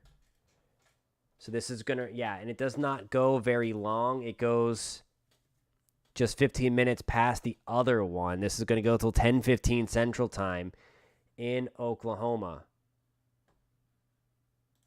That purple just popped up is the severe thunderstorm watch. So again, the moral of the story is to make sure that you have a way to get your warnings overnight, because unfortunately, that's where this severe weather threat, as expected, is materializing. So here you go. There's the rotation. Let me turn on the illustration and kind of point that out a little bit. And it appears that that purple color that popped up, that is a new mesoscale discussion. And if you're unaware of what a mesoscale discussion is, it's something that the Storm Prediction Center puts out in a way to kind of highlight an area where they're considering a watch. So I'm going to go dial up that text and see what it is they are thinking in terms of extending a watch. Okay, so there is a new watch coming for Western Arkansas and Eastern Oklahoma. So we are getting this in real time if you're watching us again on the channel, okay?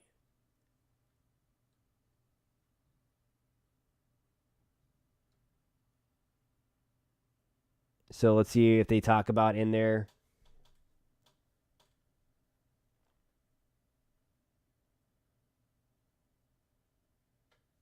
I'm just reading this in real time. If you're just joining us, post in the comments.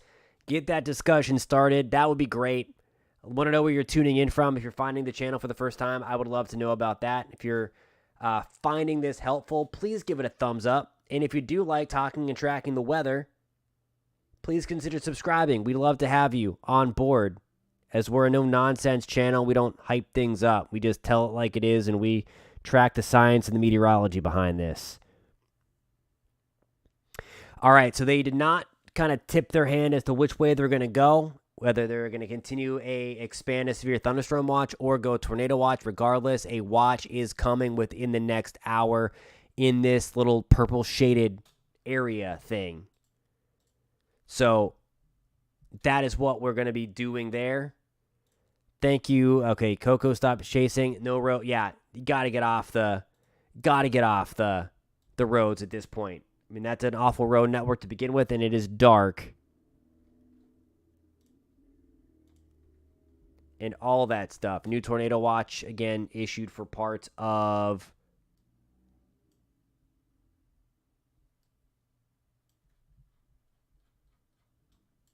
Mississippi. All right, that's still nice and broad there. This is where we're concerned. That cell there. Radar indicated. See the rotation. That kind of broadened out a little bit. We're going to go check up on, I think we're going to go check up on the Mississippi cell.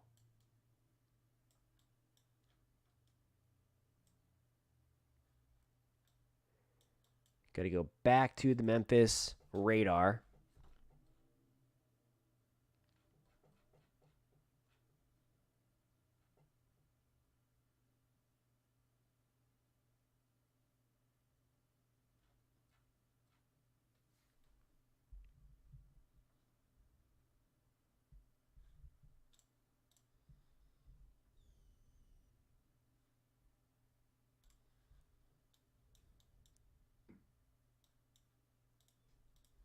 All right, so we're going to zoom in and inspect this one near Holly Springs. We left this a little bit ago. It looks like the rotation has come back a little bit. And this is in the better environment for tornadoes when compared to the Oklahoma area. It doesn't mean you're not going to get tornadoes out west or for us in Oklahoma.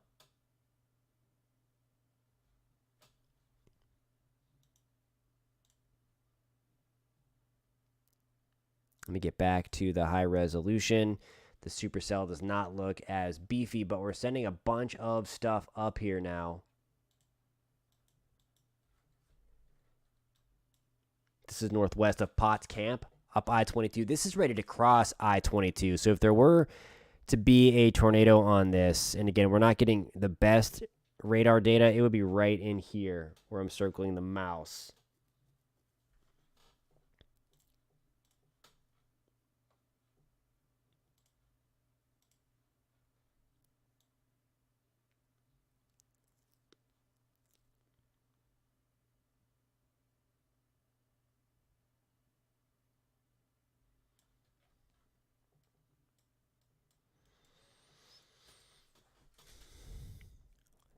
All right, so still tornado warning here for northern Mississippi. This is going to be north of Oxford. This still includes Holly Springs. So if you know anybody in Holly Springs, make sure you're in your safe place. That cell near Memphis, let's turn on the regular radar again. Still a nasty heavy rain hailer. It's not really showing any more sign of rotation there. We're going to watch this cell coming up through Germantown. That could eventually spin again, all this stuff into western Tennessee. That's going to be your main risk area where we have that newly issued tornado watch there.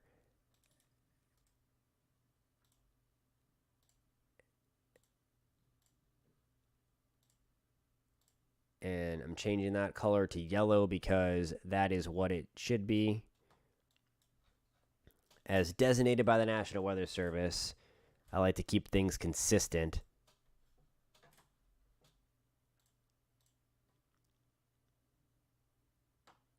They are. That's exactly right, Allie. We have something called the low-level jet that is firing up, and that's helping to kind of fuel these. Let me see if I can pull up. I'm going to change this off of here. We're going to go back to that model. We're going to go to the 850 millibar winds. Nope, that's 500. I want 850. And you can kind of see right in here where it's kind of orange and red. So we have those winds, and this is something that happens a lot at night. I'll go back in time. It's not that red. It's kind of green and yellow, indicating the lighter winds. And then as we get into that overnight hours, there's midnight Central, 1 o'clock Eastern, and then really there's tomorrow morning in Kentucky. So it's going to be really nasty in Kentucky tomorrow. Again, it's going to be more congealed tomorrow, so we're not looking at a big tornado threat in Kentucky. Damaging wind threat is going to be there, though, because those strong winds aren't that far up over the surface. But to go back again to kind of where we are right now, we have these winds kind of turning with height out of the south and southwest at anywhere from 40 to 60 miles an hour, about 1,500 to 2,000 feet above the surface, and that helps to get things going. Our upper level low is right there, our dip in the jet stream here, and that's helping to force those storms going, bringing that more unstable air up from the Gulf of Mexico. So that's something that for these nocturnal tornadoes, you certainly need that low-level jet to help to increase the instability and increase that wind shear as we lose the heating of the day.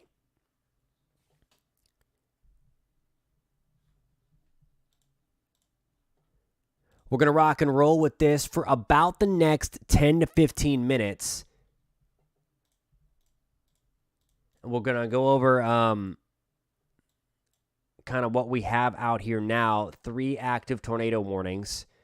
So do rapid fire here and take a look at all of these cells. Let me get the watches back off so we can see the warnings better. Again, the warnings are the more concerning things. Those are the things that are happening. Hey, Red Raven, while you're here, we're going to go look at Knoxville. And tomorrow afternoon, I think Knoxville's pretty good. Your rain comes in later in the day. Let me get to my Tennessee map. So there's Knoxville. And we're going to take this forward. This is 6 a.m., so you're starting off your morning dry. Maybe a stray shower. That's it. And it's going to be very, very light. There's lunchtime. Again, same deal. Maybe a light passing shower. There's nothing heavy there through the afternoon. And then note what happens, though. We start to increase our rain chances. That's 6 o'clock Central, 7 o'clock Eastern time. And then really for your Thursday evening, tomorrow evening, after about dinner time, that's when your heavy rain starts to slide on through. And then more heavy rain continues. And then it's done by 3 to 4 or 5 o'clock on Friday morning. So it's really like late tomorrow evening or really mid-evening, about 6 or 7 o'clock, your heavier rain chances start to go up. And then you kind of pick up in intensity a little bit as you move through early Friday morning before things shut off, before the sun comes up on Friday.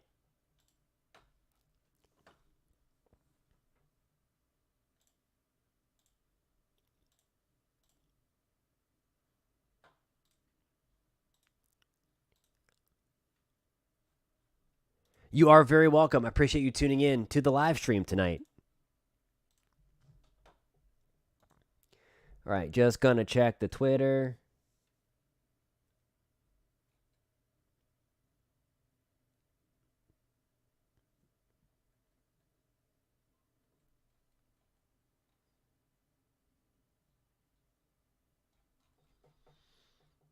Okay.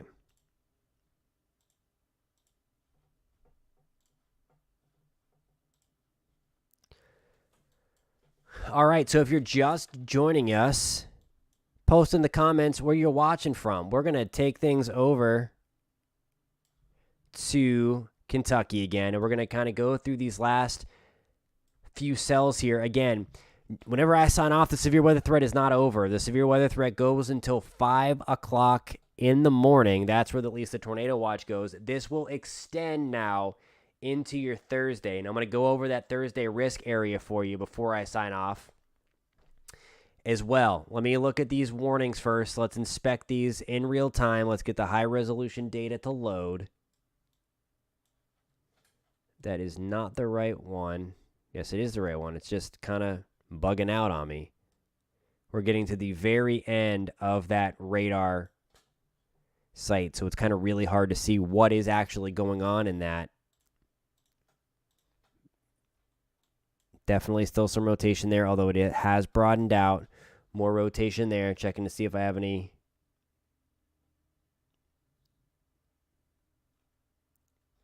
Okay.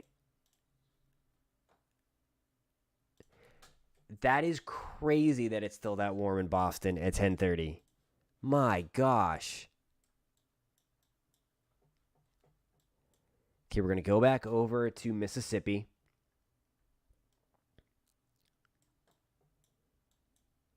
Okay, so here is our rotation here. This is going to be south of Holly Springs, right there. So Ashland, eventually Walnut, that's where the most concerning part of that storm is going to pass near over that time. Okay.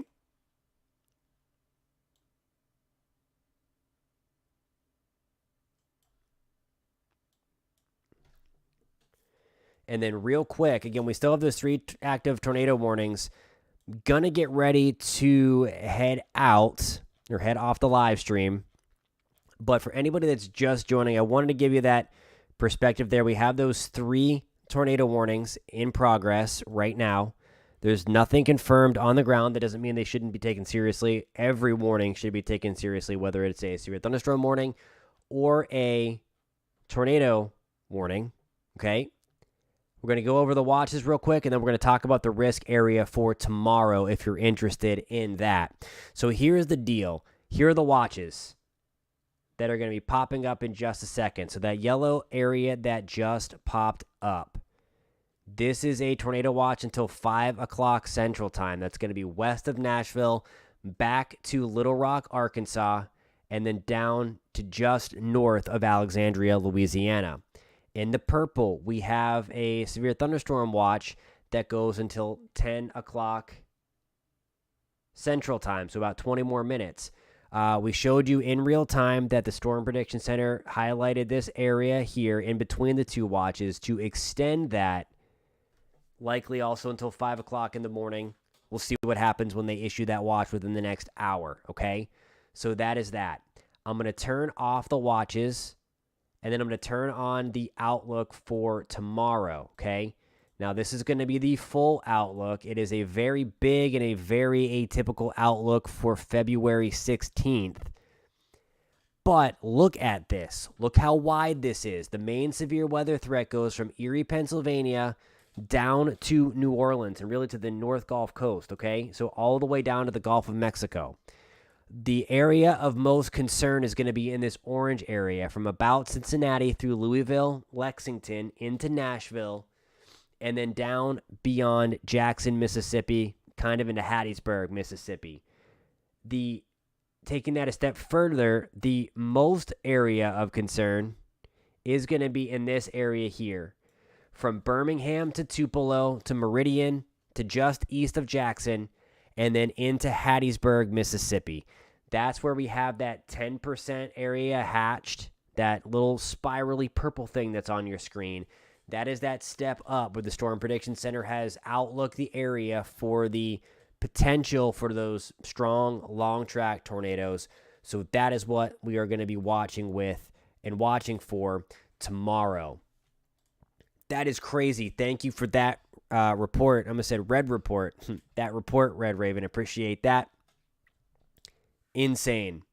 And that is because, again, you're going to be on that warmer side, that strong jet energy, that strong southerly wind is going to push all of that stuff right on up to you. So that's crazy, and that's what's helping to fuel the severe thunderstorms. Then the cold air is coming through in the north, warmer air in the south and east, and that helps to fuel that. Alrighty, guys. With that, I am going to leave you again. Still 2 active tornado warnings. Tornado watches in play until 5 o'clock tomorrow morning. Again, if you're in these areas, don't let your guard down because the severe weather threat goes up a little bit tonight as that low-level jet, as we kind of showed you when Allie's point about the wind, that ramps up overnight again. How come? How come you're mad at, hey, what's up? Amanda, what's going on? How are you? That's so weird that it didn't. I was like, hey, I was like, why are you mad? And I'm like, it's you. Well, I'm not gonna, we're gonna go over this real quick since you're here because you're a loyal person. And I know that you don't like the stuff coming in overnight, and that is super weird that you didn't get notified. So bad, YouTube. They do suck. I will say, Matthew from Southern California, he mentioned that he didn't get the notification either. So it's super weird that it didn't do that. But since you just joined, we're going to go over that because you are in that heightened risk area for tomorrow. So there it is. Into Cookeville. So right up there through central Tennessee. So there is your risk area. You're in that level 3 out of 5. that enhanced risk for severe weather. They really haven't. I don't know why. Lots of school off here. That makes sense. Again, it is good. I will show you the future radar. Got Tennessee geared up because it'll get ugly. So let me refresh this. I'm gonna bring up the latest data for you right here. We'll get you to the better screen so it's zoomed in. All right, so this is going to be 2 o'clock in the morning. Just some scattered downpours around. There's nothing too severe. There's nothing too crazy. As we get towards 4, 5 o'clock, that's going to be 5 a.m. right there. We have some pretty heavy rain moving into north central Tennessee. Chance for severe weather right there. I do think the main severe threat for Nashville and points around north central Tennessee is going to come in the afternoon. So while there is a low-grade risk overnight for you, your main risk is going to come tomorrow. The reason for that enhanced thing is going to come after 7 o'clock in the morning. And now we're looking at about 2 to 4 o'clock, and you see that there, that flare-up of thunderstorms. So there is going to be a slight tornado threat. The main tornado threat is going to be to your south, though. So the tornado threat is not the main threat for you, but I'm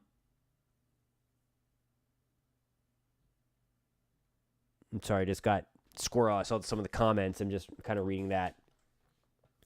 Hey, what's going on, Jacob? Welcome back to the stream.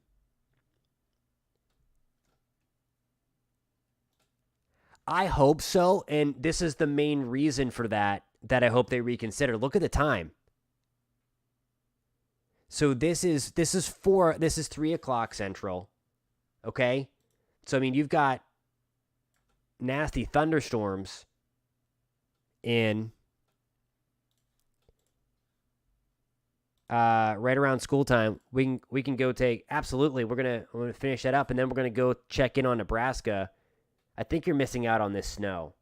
I need to get my geography right in terms of that. We'll check in on that in a second. But then there you go. It's my hope, though, that this comes in maybe right after, but I don't know that I would chance that with letting kids out of school. There's 4 o'clock central, and then there's 5 o'clock. So I think into that 4, I mean, I would say 3 to 6 to bookend that right in that window is going to be your main time for severe weather tomorrow afternoon and early into the evening. And then again, you will get some heavy rain overnight as well. There's an isolated shot for severe weather, but it's certainly not as bad. Again, this is your risk for tomorrow, and then this is your risk for tonight. So you're in that marginal risk, meaning that there's that isolated potential that a rogue storm could go strong. It's more expected for that to happen tomorrow. Certainly a much higher chance tomorrow afternoon, but at least it is in the afternoon tomorrow. I remember that and the pronunciation. So there you go. You are also in that more enhanced risk. Completely agree. And I'm sure if they do, they'll blame meteorologist, as always is. Remember it happened in Atlanta before. It's like, oh, should have had him go to school. Always happens. All right, Nebraska. Let me turn on all the watches. And I'm not sure what part of let me see if you said what part in Nebraska. Central Nebraska. So I guess you could be in this. If you're like dead center Nebraska, you're going to miss the heavy snow. But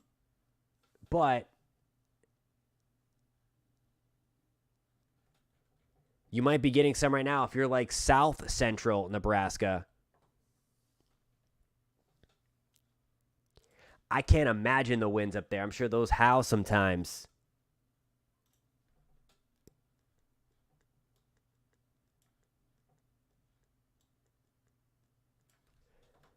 But here, if depending upon what part of Nebraska you're in, I promise I would look at Nebraska for you before I go.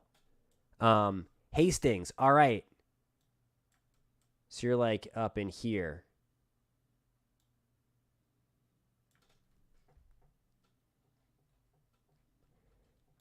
Okay, so you're south central. So you are in that winter storm warning.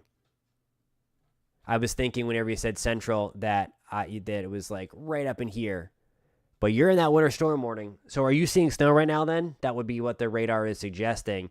That winter storm warning is going to go until noon for you. I guess 10 a.m. Mountain Time, 11 Central. Perfect, perfect. All right, so I'm going to show you future radar. Let me load up Nebraska for you if you give me a second. And I'm going to bring up the high res for Nebraska. Let's go out to Nebraska.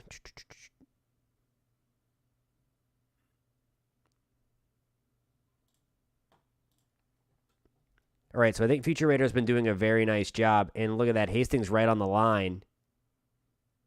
If you're looking on a smaller device, let me circle it for you. Right there. I know you know where that is, but just in case you couldn't see it. That heavy snow off to your southeast. There's light snow, light snow, light snow. That is by 10 o'clock in the morning your time. That snow is pretty much wrapping up in Hastings. And then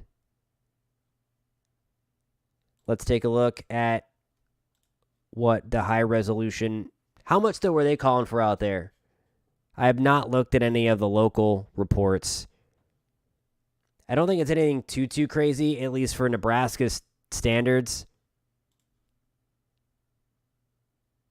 Yeah, and it looks like the heaviest is right on the Kansas-Nebraska border, right in that narrow line.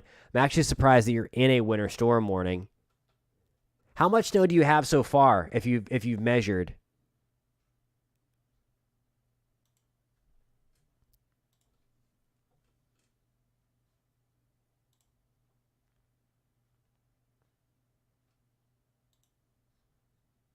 I'm just getting back. This is going to be... Okay, not that much. So you're about, I believe, right here. So it's going to be really close. So the high resolution model is keeping the heaviest band just to your south and giving you about 3 inches of snow. But look how close you are to like this. That purple color represents 6 inches. So I mean, you're so close. So if that can nudge a little further north, and actually it looked like it kind of was.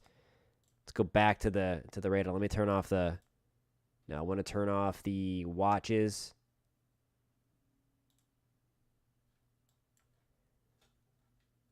Yeah, so there's a nice little burst in that darker blue there, moving into Hastings.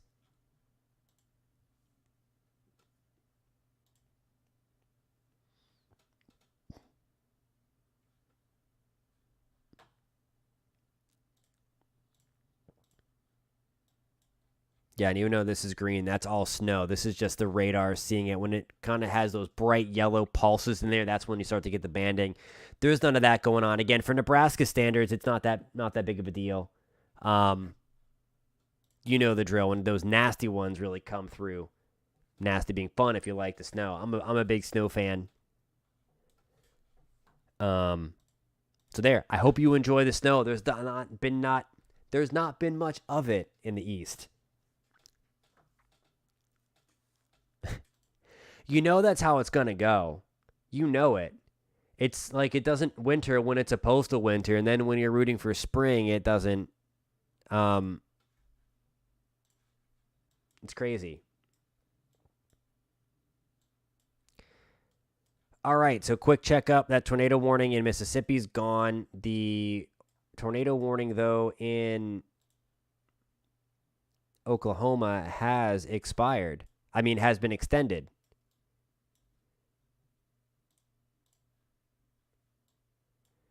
That looks like a little ugly hook.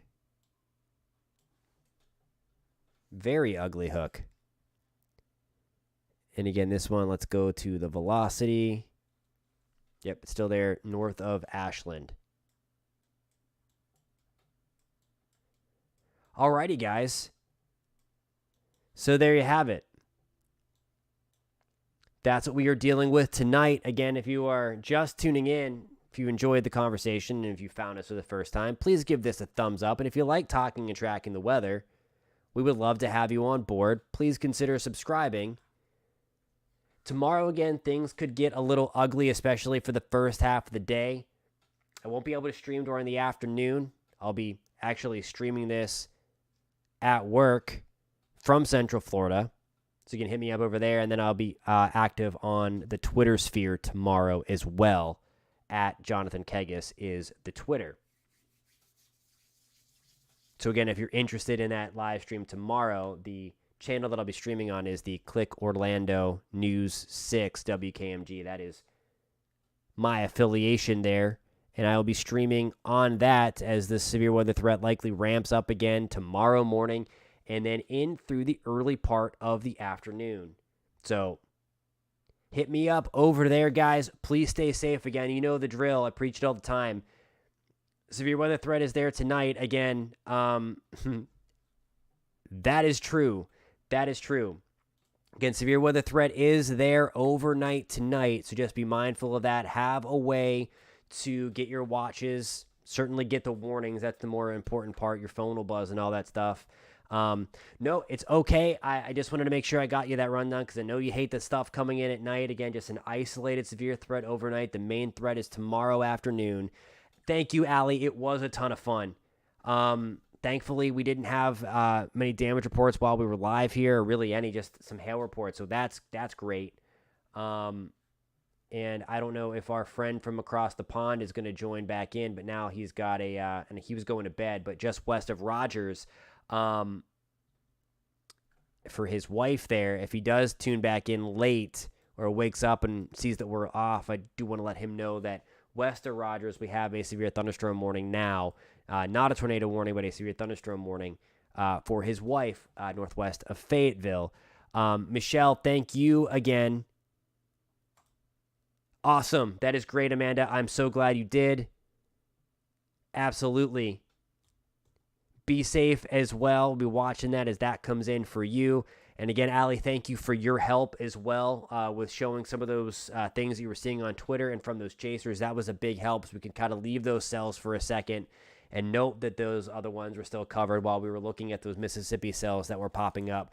That was a huge help. I appreciate you coming back on the live stream and continuing that conversation and all that stuff. That's fantastic. That is fantastic. It was funny, after I did all that research, work at my TV station in Orlando had, that same day, had our emergency management in our county that Orlando is in dropped off those exact ones. So I'm like, hey, if it's good enough for emergency management to want us to pass out, that's great. So I'm glad that you did that. I figured that's much. I'm like, wow, you got a radar installed? That's awesome. But no, I need sleep too. I ran out of my coffee, and it's about to be bedtime. Again, stay safe, everybody. Thank you guys so much for the support. Awesome. I'm glad it paid off. Again, it looked like it was the best one I can find, and it wasn't all that crazy expensive like some of those other ones can be really, really expensive. And all that stuff. Well, get some rest. Enjoy the warmth, I guess, while we have it. Again, we'll take a look closer at the first week of March in some later videos as well. But thank you guys so much a ton for joining tonight. Thank you for the support. And again, if you're just finding us, hit that thumbs up. We'd love it if you subscribe as well. And we'll catch you next time. Stay safe, everybody. Again, that severe weather threat ramps up again tomorrow morning. It stays elevated overnight tonight and then through tomorrow afternoon before we kind of get rid of this on Friday. Thanks so much, guys. Have a great night.